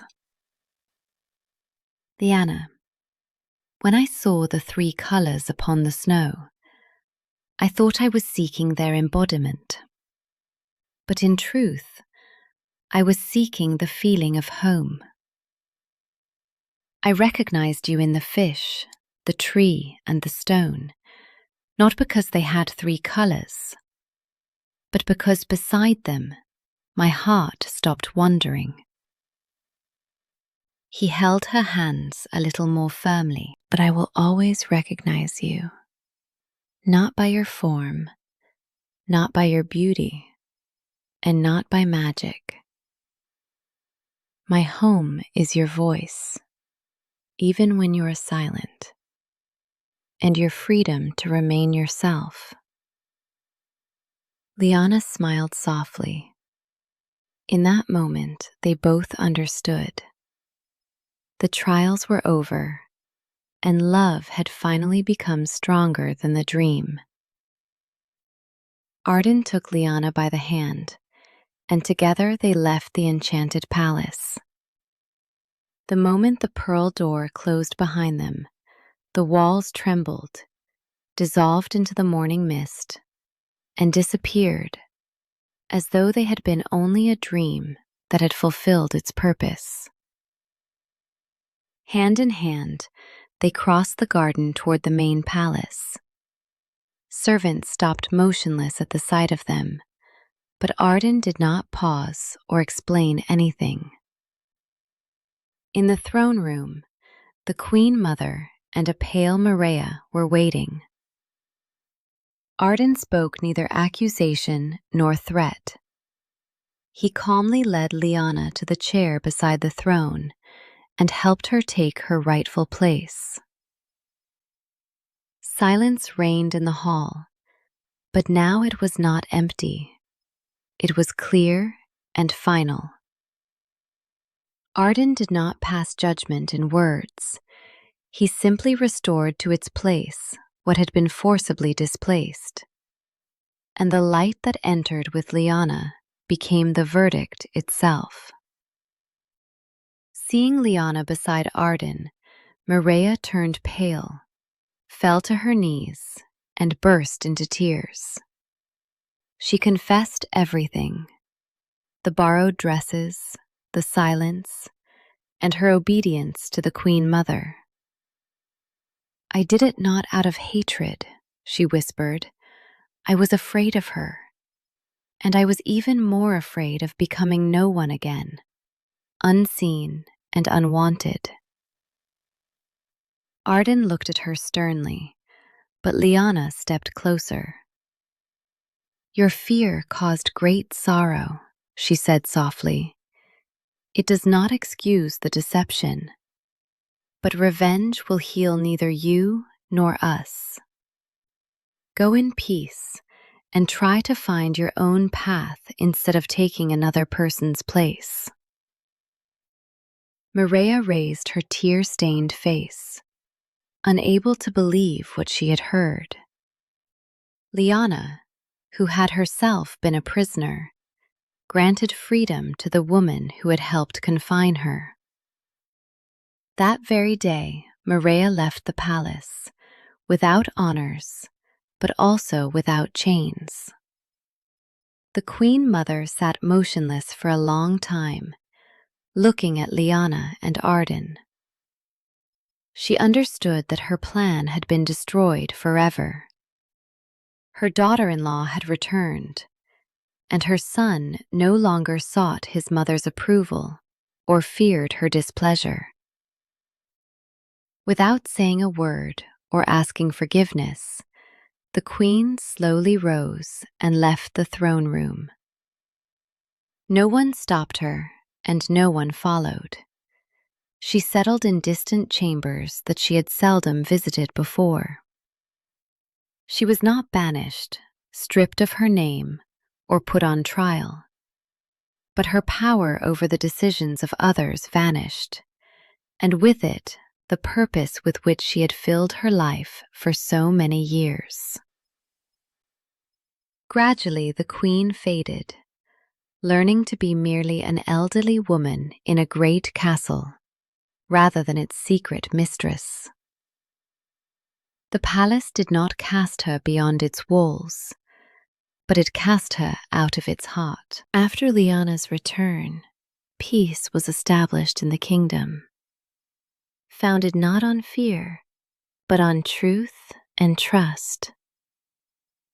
The 3 apple trees in the quiet garden blossomed richly once more, one with snow-white flowers, another with dark leaves, and the third with crimson fruit. Now the garden gates stood open to anyone who entered without haste and with an open heart. Arden and Lyanna ruled long and wisely. They listened to their people as attentively as they had once listened to each other beside the old spring, and so strife seldom arose in their land. In time, their story became a legend. It said that true love is not the pursuit of an ideal image, but the quiet, daily recognition of the living person beside you, their light, their shadow, and their warmth. They understood that they had found each other not beside the enchanted apple, but at the moment they learned to hear even silence. Far away in the warm sea, where winter never came, lay the Flower Islands, wisely ruled by Queen Marena. This was not a single kingdom, but an entire archipelago, where every shore preserved its own season. On the Isle of White Gardens, it was always spring. The scents of jasmine, apple blossoms, and damp young grass mingled in the clear air. On the Isle of Red Camellias, a cool autumn dwelled, quietly rustling crimson leaves among dark cliffs. And over the Isle of Night Lilies, the warm summer twilight never faded, and silver flowers opened beneath the moon. Here, time did not move in a circle, but flowed from shore to shore. The queen's elder daughter, Ilaria, knew every island not as a possession, but as a living being, with breath, a voice, and a changing mood. She could hear when the gardens rejoiced in the rain, and when the seagrass whispered anxiously before the wind. Queen Marena had 2 daughters, and each reflected the soul of the Flower Islands in her own way. The elder, Ilaria, was quiet and thoughtful. She could gaze at the water for a long time, discern unease in the rustle of leaves, and hear more in another person's silence than others heard in a long speech. The younger, Mireia, was entirely different, quick, lively, sharp-minded and observant. She was not afraid of uncomfortable questions and noticed falsehood before it had time to hide behind a smile. But the sisters never competed. They trusted each other as two hands trust a single heart. Ilaria felt, Mireia understood. One guarded warmth, the other found a way out. Together they formed a single whole, like the root and flower of one plant. And soon that bond became their support, stronger than the palace walls. One morning, the peaceful ringing of the garden bells was drowned out by the low horn of a ship entering the harbour beneath the silver and blue banner of the north. The messenger brought not a letter, but a sealed decree from the Queen of all islands, the powerful Severa, who ruled a cold archipelago beyond the misty seas. She called herself sovereign of every scrap of land surrounded by water, and demanded that all ruling houses acknowledge her supremacy. By ancient custom, every young heiress who had come of age was required to appear at the northern court, bow before the throne, and affirm Severa's authority aloud. This ritual was called an honour, but everyone knew it resembled a tribute. Now Ilaria's turn had come. The scroll bore the date of her arrival and cold words that allowed no refusal. And it was as though a long northern shadow had fallen across the flowering gardens. Morena stood for a long time by the open window, watching the warm wind sway the garden's white branches. She knew Severa better than most. Her cold pride, her habit of turning another's beauty into cause for envy, and every word into a hidden trap. Refusing the journey was impossible. Severa would then have a lawful pretext to interfere in the life of the Flower Islands. And so the Queen, overcoming a mother's fear with a ruler's duty, agreed. She began preparing Ilaria for the journey. She taught her not to rush her answers, to recognize a threat hidden behind courtesy, and not to justify herself before those who had already decided to accuse her. At Severa's court, Morena would say, silence is sometimes wiser than truth spoken at the wrong time. She outfitted her daughter as though for a celebration, but in her heart sent her away as though to war, knowing that the most dangerous battles take place in throne rooms. By evening, Ilaria's ship entered the narrow harbour of the northern island. There were no gentle shores here, nor any warm wind scented with salt and flowers. Piercing air whistled over black cliffs, and the sea struck the stone in heavy, steel-grey waves. Severa's palace rose above the shore as a vast, motionless white mass. Nothing living grew in its gardens. Roses and tulips had been carved from marble and rock crystal. They shone with flawless beauty, but gave off no scent at all. The air seemed thin and rang with such silence that the island itself appeared to be holding its breath. Even the sun shone dimly here, gliding over the icy towers. Ilaria understood. She had come from a world where beauty lived, into a world where it had been forced to remain still forever. Inside, Sevra's palace dazzled with cold brilliance. Mirrored floors reflected every movement. Crystal chandeliers burned with an even white light, and the high walls returned even a whisper in an echo that was far too clear.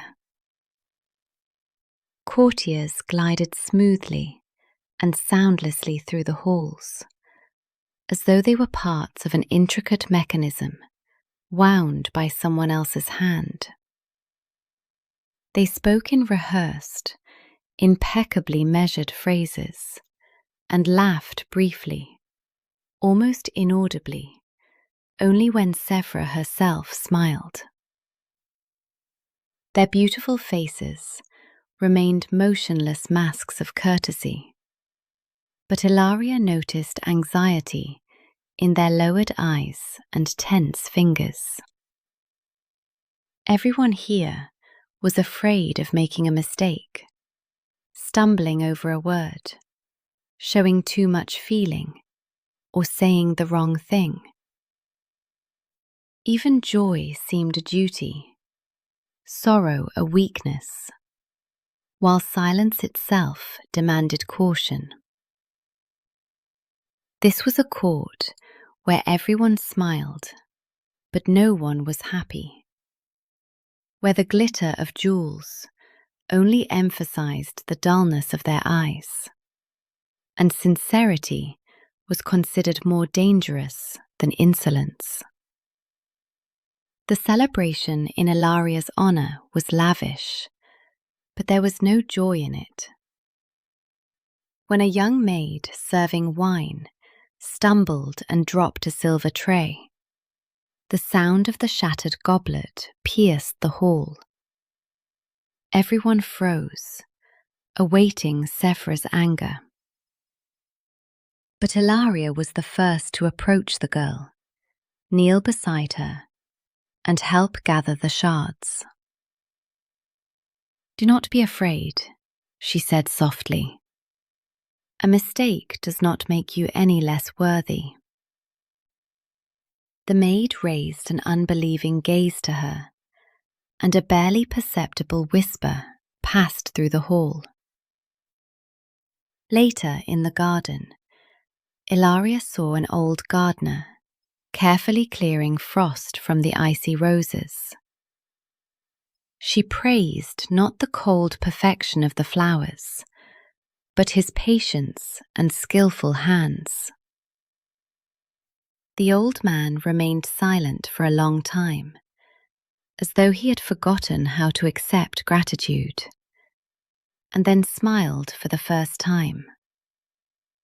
Thus Ilaria brought two forgotten things into the palace: compassion for another's mistake and respect for another's labor. And it was precisely this simplicity that frightened the court more than any open defiance. The change began with things that were almost imperceptible. The young maid, who until recently had turned pale at every stern glance, smiled at Ilaria, openly and gratefully for the first time. The old gardener, who had previously answered only with a bow, suddenly began speaking about how he could tell the mood of every icy rose. By the window, two courtiers forgot to exchange their customary compliments and quietly began telling each other about their children. For one brief moment, it was as though the palace thawed. Voices grew gentler, movements freer, and a living light appeared in their eyes. Sevra saw everything.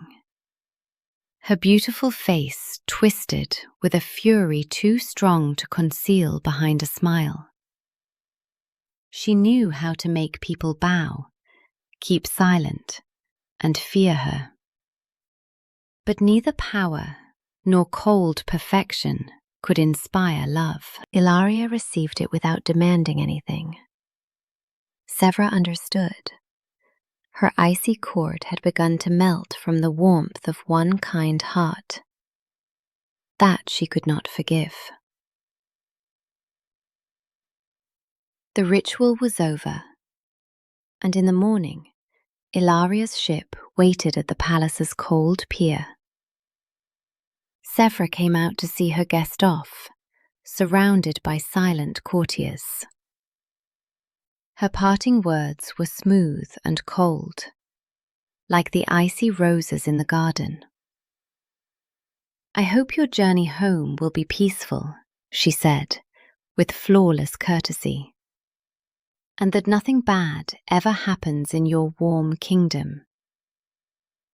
The words sounded like a good wish, but in the Queen's unmoving eyes, Ilaria saw undisguised hatred. She bowed without allowing her unease to show on her face and boarded the ship. When the northern palace disappeared behind the mist, Ilaria breathed in the salty sea air with relief. And yet there was no peace. A vague feeling had settled in her heart, as though an invisible thorn from an icy rose had followed her across the sea. When Ilaria's ship entered the warm harbour of the Flower Islands, Morena immediately noticed the unease in her daughter's eyes. Ilaria told her about the icy court, the strange parting words, and the hatred Sevra had been unable to hide. The Queen listened in silence, and then squeezed her hands tightly. "Sevra's envy is a slow poison," she said. "She will not strike at once. She will wait for the most opportune and most painful hour. Now she will be watching you." To protect her daughter, Morena demanded a difficult promise. For 6 months, until the seasons changed, Ilaria was not to leave the palace garden under any circumstances. "Within the walls of our home, her magic is powerless." Ilaria agreed, seeing fear struggle with duty inside her mother. Thus love raised invisible walls around her, meant to protect her from another's envy, and so began 6 months of silence. Ilaria kept her promise. She did not venture beyond the palace garden, read beneath the jasmine arbor, listened to the murmuring fountains, and spent long hours talking with Maria. The first month passed in expectation of bad news, the second in cautious hope. By the third, Morena looked towards the northern horizon less often, and by the fourth, her former calm had returned to her voice. No letters, messengers, or alarming rumours came from Sevra. On the Isle of White Gardens, the apple blossoms fell. Above the night lilies, silver moons drifted slowly, and the red camellias rustled beneath a cool wind. Gradually, everyone began to think that Sevra had forgotten Ilaria or turned her envy toward someone else. Peace returned to the Flower Islands, and the silence lasted so long that it was mistaken for peace. The final evening of the 6th month arrived. The prohibition was to end the very next day, and Ilaria would once again be free to leave the palace garden. Music, laughter, and the ringing of bells drifted from the valley beyond the walls, where the flowering of the meadow grasses was being celebrated. "Mother, "Let me go for just 1 hour," Ilaria asked. "I have not seen people or a real celebration for so long." Morena was silent. Unease still stirred in her heart, but as she looked at the longing in her daughter's eyes, she thought that a single evening could no longer change anything. Sephra had not made herself known for half a year, and only one night remained until the promise ended. "Very well, my child," the Queen finally said, "but be careful." Thus love, weary of fear, yielded for a single evening, and that one evening was all fate needed. Ilaria and Maria reached the meadow when the celebration was at its height. To the sound of flutes and tambourines, people whirled in dance, while wreaths of cornflowers, clover, and golden grasses swayed on their heads. Ilaria laughed with everyone else, happy for the first time in half a year to see not palace walls before her, but the wide evening sky. But the instant the sun touched the distant hills, the air changed. Thick green mist began rising from the damp earth. It smelled not of grass or meadow flowers, but of something unfamiliar, sweet, cold, and enchanted. The mist slowly coiled around the dancers' legs, rose to their faces, and muffled the music. The flutes grew quieter, the laughter broke off, and movements became slow. Even Maria, who had been alert only a moment before, suddenly lowered her arms sleepily. It seemed as though everyone had breathed in green wine and fallen together into a strange, heavy slumber. Ilaria stood in the middle of the meadow, wrapped in green mist, and everything around her seemed distant, as though hidden behind a thin veil of sleep. Suddenly the earth beneath her feet became soft and warm. The grass trembled ever so slightly, while the cornflowers, clover, and tall meadow stalks began moving soundlessly aside, obeying some invisible command. A perfect green circle formed around Ilaria. Then the ground slowly opened, without a crack or rumble. It did not resemble a terrifying collapse. It seemed as though an enormous palm, woven from roots, moss, and grass, had opened beneath her to gently take her into its embrace. Ilaria had no time to cry out or become afraid. The earth softly lowered her down, as though into a deep cradle, then immediately closed above her, leaving only swaying flowers in the meadow. The mist wavered over the circle, concealing the last movement of the green hand.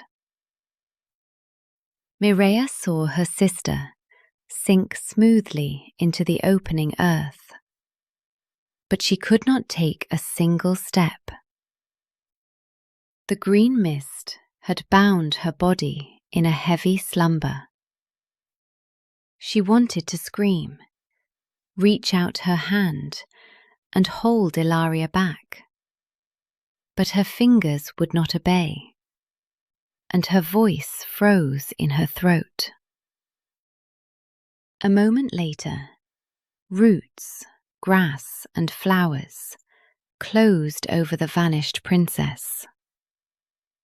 Not a crack or a bent stalk remained on the even meadow. The mist dispersed, as suddenly as though one invisible breath had carried it away. The flutes began to play again, and the dancers awoke and looked around in confusion, not understanding why they had stopped. Only Maria did not move. She stared at the empty place where her sister had stood only moments before, and horror gradually drove away the remnants of sleep. Ilaria had disappeared without a trace and without a sound, leaving behind the faint scent of unfamiliar flowers and a gaping emptiness in Maria's heart. Ilaria did not fall. The earth gently carried her downward, and she descended slowly, like an autumn leaf on a windless day. Soon the dark passage opened, revealing an enormous underground valley before her. There was no sun here, but the cavern's high vault shone with a soft, pearly light, like the sky during the season of white nights. An astonishing garden stretched all around. Golden fruit glowed on dark branches. Unknown flowers opened among silver grass, and birds with transparent wings sang in the foliage. In the center of the valley, a crystal-clear spring flowed from beneath a smooth stone, filling the silence with its steady murmur. The air was warm and still, scented with sweet herbs. This place did not resemble a prison. It was beautiful, peaceful, and utterly deserted. Ilaria looked around, expecting to see someone, anyone, but the garden answered her only with the song of invisible birds. Ilaria stood amid the unfamiliar garden, still unable to understand how she had come to be underground. The warm air seemed peaceful, but the deserted silence was more unsettling than any noise. Suddenly, a dark shadow flickered between the luminous trees, and a small dog ran silently onto the path. He was nothing like the pampered lapdogs of the palace. Slender and smooth-coated, with strong, agile legs, he carried himself warily and independently. His fur gleamed the color of wet silver, like pebbles on a moonlit shore. The dog did not bark, wag his tail, or come closer. He stopped some distance away and looked attentively at Ilaria with serious, almost human eyes. There was neither threat nor affection in that gaze, only calm, deep observation. It seemed that the garden's silent guardian had come to discover who had disturbed his long solitude. Ilaria cautiously stepped towards the dog, but he immediately retreated, keeping several paces between them. He watched her closely until he was certain she meant no harm. Then the dog turned, walked a short distance ahead, and glanced back over his shoulder, as if inviting her to follow. He led her silently along the garden's narrow paths, neither barking nor whining. First he brought her to a clear spring, flowing from beneath a white stone. Ilaria drank the cool water, while the dog waited patiently beside her. Then he showed her trees, bearing soft golden fruit. Their sweet flesh quickly satisfied her hunger. There was intelligence, and precision in his every movement. He knew where to find water, which fruits were safe, and where it was best not to step. His care was restrained and stern, but for that very reason, Ilaria felt, for the first time, that she was not entirely alone. When Ilaria had satisfied her hunger and thirst, the dog led her to a distant cliff, looming dark at the edge of the underground valley. A narrow entrance to a small cave was hidden among the stones. Inside, it was not damp and cold as she had expected, but surprisingly warm. The walls were covered in shimmering moss that spread a soft greenish pearl light. The same moss lay on the floor in a thick, springy layer, and yielded beneath her palm like warm velvet. Exhausted by the journey and fear, Ilaria went inside and lowered herself onto this quiet bed. The dog remained at the entrance. He did not cross the threshold, but merely curled up, rested his head on his front paws, and grew still, listening to the garden. That evening, the simple cave seemed cozier to Ilaria than the palace chambers. She understood that there was not another person anywhere around her, and yet she was not alone. In the morning, Ilaria awoke to the spring's soft murmur and the gentle pearly light entering the cave. The dog was still sitting at the entrance, gazing vigilantly into the underground garden as though he had not closed his eyes all night. Ilaria studied his dark, silvery fur for a long time, and suddenly remembered the yew trees in her mother's garden. Strong, silent trees that feared neither wind nor time. "I will call you Yew," she said softly. The dog raised his head.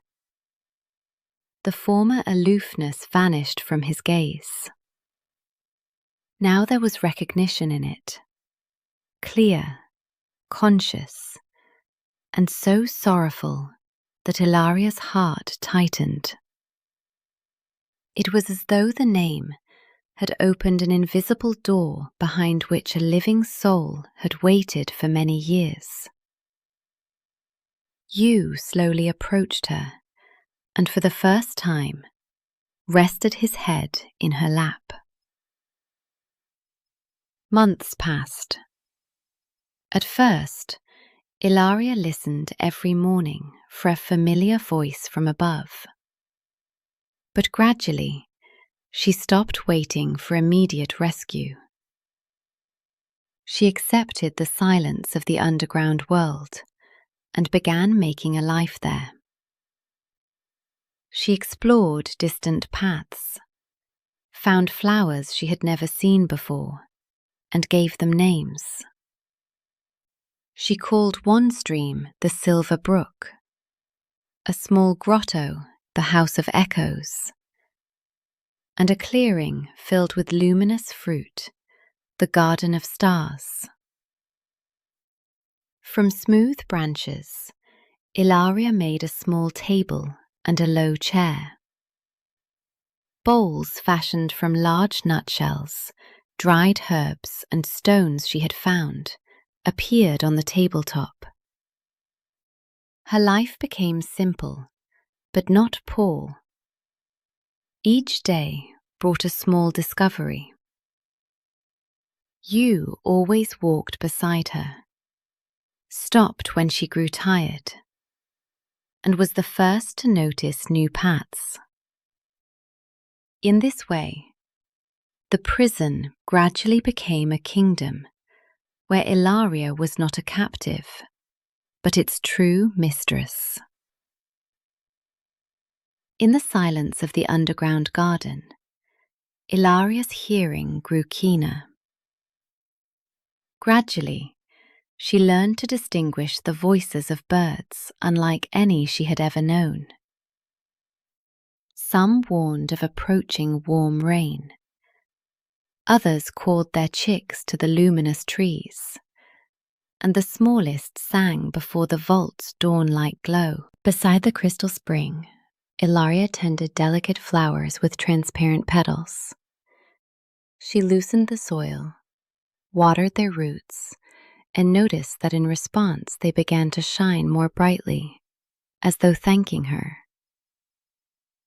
Every evening, Ilaria sat at the entrance to the cave and softly sang songs she had heard in childhood. Yu settled at her feet, bowed his head, and listened so attentively that he seemed to understand every word and preserve every memory. Thus her world was filled not with speeches, but with the rustling of leaves, murmuring water, birdsong, and soft light. Deprived of human company, Ilaria discovered a living language older than words, the language of nature and silent devotion. As time passed, Ilaria noticed more and more peculiarities in Yu that no ordinary dog possessed.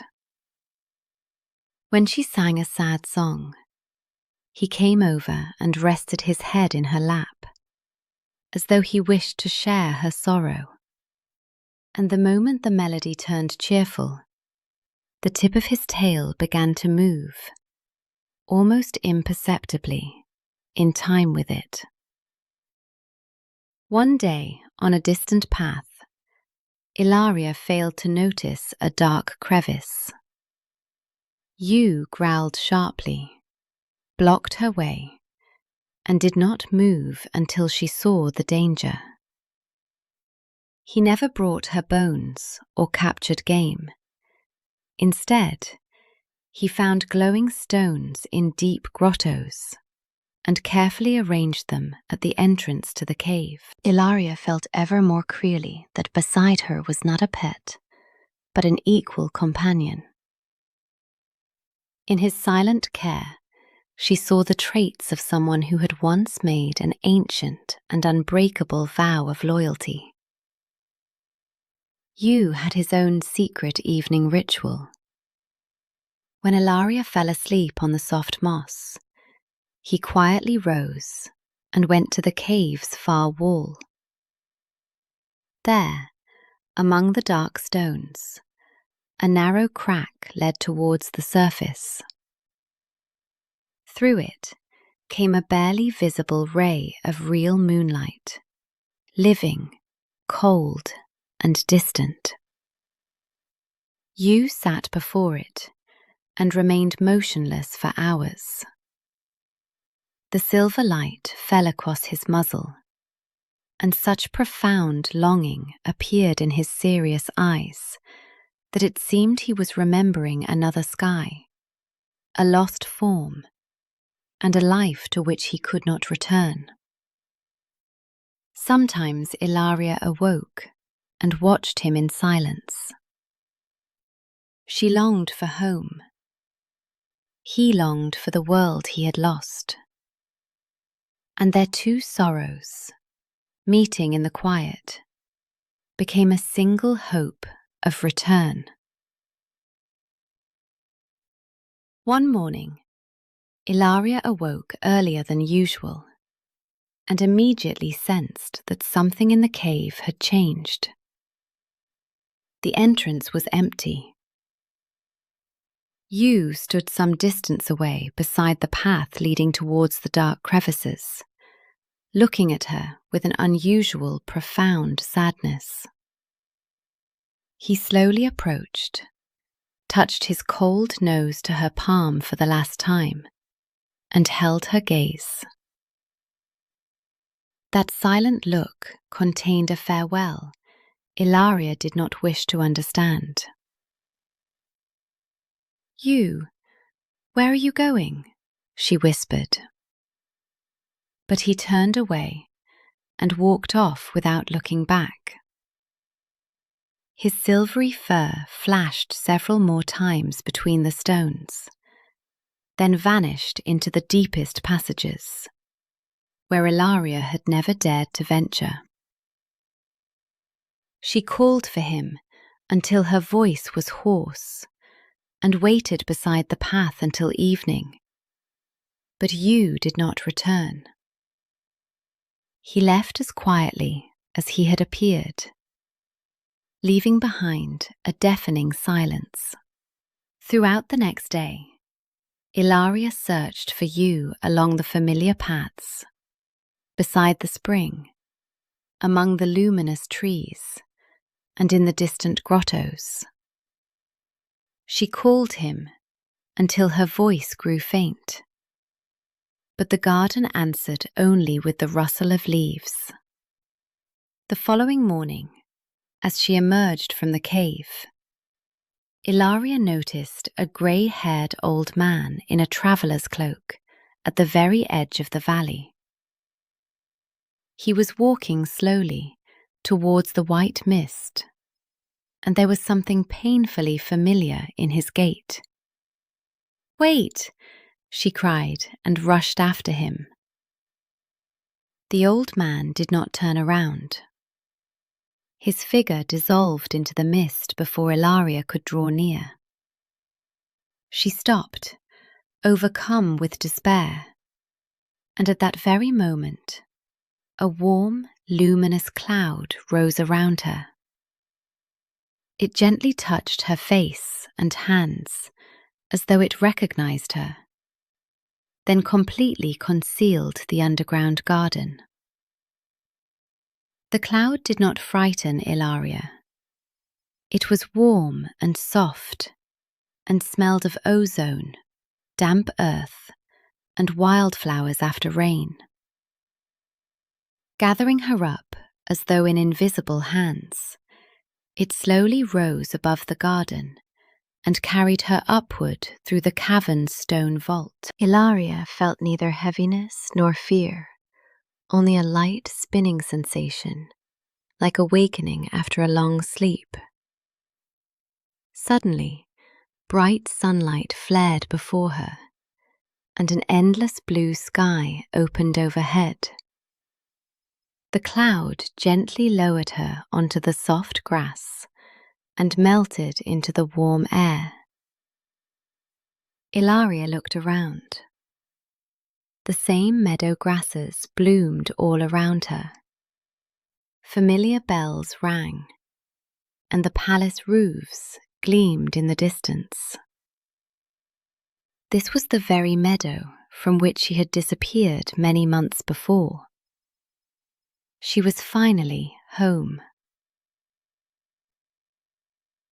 At the palace, Ilaria was welcomed with tears, embraces, and the joyful ringing of bells. Her return seemed a miracle, but along with it came bitter news. Queen Morena, exhausted by long grief and illness, had relinquished her power several days earlier, passed the crown to her elder daughter, and withdrawn to a quiet house by the sea. Ilaria had not yet recovered from Yu's disappearance, yet fate already demanded new decisions from her. She accepted the crown, but set one condition. Mireia would rule beside her, becoming her advisor and right hand. The young queen's first decree astonished the entire court. It concerned neither taxes, celebrations, nor borders. Search the whole world for a small silver dog named Yu. Thus Ilaria ascended the throne, remaining faithful to the one who had not abandoned her in the darkness, even when almost no hope remained. The search continued for many days, but neither sailors, hunters, nor wandering merchants had encountered a small silver dog. One day, as Ilaria sat on the throne, tired and sorrowful, the doors of the hall flew open. On the threshold stood the same grey-haired old man she had seen in the underground garden. He bowed slowly. "I have heard of your decree, O Queen. I know the fate of this dog, and I can bring him back. But my service carries a high price." "Name your price," Ilaria said. The old man smiled, and cold calculation flickered in his eyes. "I will return your faithful dog, if you promise before all your people to become my wife." Ilaria froze. Her heart yearned for you, but the very thought of surrendering her future to a stranger filled her with unease and revulsion. He was offering to return the past at the cost of all her freedom. Ilaria was already about to voice the fateful agreement. Her longing for you drowned out caution, and the hope of seeing him again seemed worth more than her own freedom.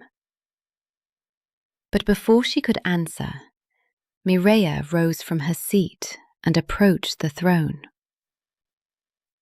"Do not do this," she said softly but firmly. "You must not give yourself away for hope while the truth remains unknown." Then she turned to the old man. "Your words smell of deceit. If you truly can return the dog, bring him first, and the Queen will reward you generously. But if you cannot, leave." Under her clear, penetrating gaze, the old man stepped back. It was as though Ilaria awakened from a trance, and she refused him. His face then twisted with rage. Muttering curses, he disappeared in grey smoke. Thus Mireia's sharp mind became a shield for her sister's kind heart, and a word spoken in time proved stronger than treachery. The day after the old man's disappearance, ships with emerald sails entered the harbour of the Flower Islands. They were led by Prince Renel, ruler of a distant archipelago. Granted an audience, he appeared before Ilaria and told her the truth. "I was you," he said. "Severa turned me into a dog because, during a hunt long ago, I refused to bow before her. She imprisoned me in the underground garden, depriving me of my name and human form. The garden's guardian had helped him escape, but the final part of the curse demanded a test. Renel had to appear before Ilaria as a grey-haired old man and offer to return you in exchange for marriage. Only her freely given refusal could break the spell. When he raised his eyes, Ilaria recognized the same silent devotion in them. A handsome prince stood before her, but her heart already knew him as the small silver dog who had shared her loneliness and carefully guarded her in the darkness. Everyone expected that after Renel's confession, an impending wedding would be announced at the palace. But Ilaria and the prince were no longer thinking only of their own happiness. Before we celebrate our love, the Queen said, we must put an end to the fear that has ruled the islands for so many years. At their summons, the rulers of distant archipelagos arrived in the Flower Kingdom. The Council of the Islands assembled in the Great Hall. Ilaria spoke of her abduction, Renal of the curse and his long years of imprisonment. For the first time, the truth about Severa's cruelty was spoken aloud. Many lowered their eyes, recognizing their own long-held pain in the story. Will we continue to bow before one whose power rests on humiliation and fear? Ilaria asked. Or will we refuse together to obey her? Silence reigned in the hall. Their personal fairy tale became the beginning of a great story of liberation. Ilaria and Renal's words awakened in the rulers the courage that had hidden beneath submission for many years. One after another, kings and queens rose from their seats and renounced the oaths they had sworn to Severa out of fear. And with every refusal spoken aloud, it seemed to grow brighter over the islands. At that very moment, far to the north, the enormous mirror in Severa's throne room began to dim. For years, it had fed on the admiration, bows, and silent terror of others. Now thin cracks crept across its silver surface. The Queen's reflection faded, and its cold brilliance died. A moment later, only a cloudy piece of glass remained before Severa. Along with the mirror, her magical power vanished. No one stormed the palace or raised a sword.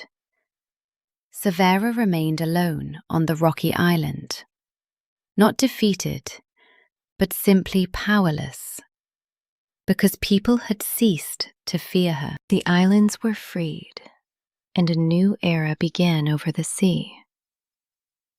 A time of peace, alliances, and open roads. Returning home with Renal, Ilaria brought to the royal garden a small, unremarkable seed she had secretly kept after her underground imprisonment.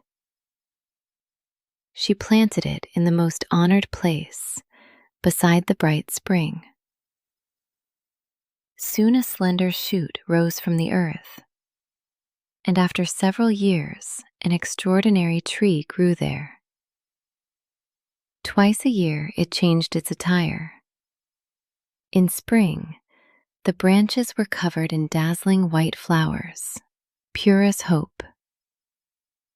In autumn, deep crimson, almost black buds opened upon them, preserving the memory of the darkness and sorrow that had been endured. You, now Renal's ordinary and happy dog, loved to lie in the tree's shade. Thus the underground garden continued to live above the earth, reminding everyone that beauty can grow even from the deepest darkness.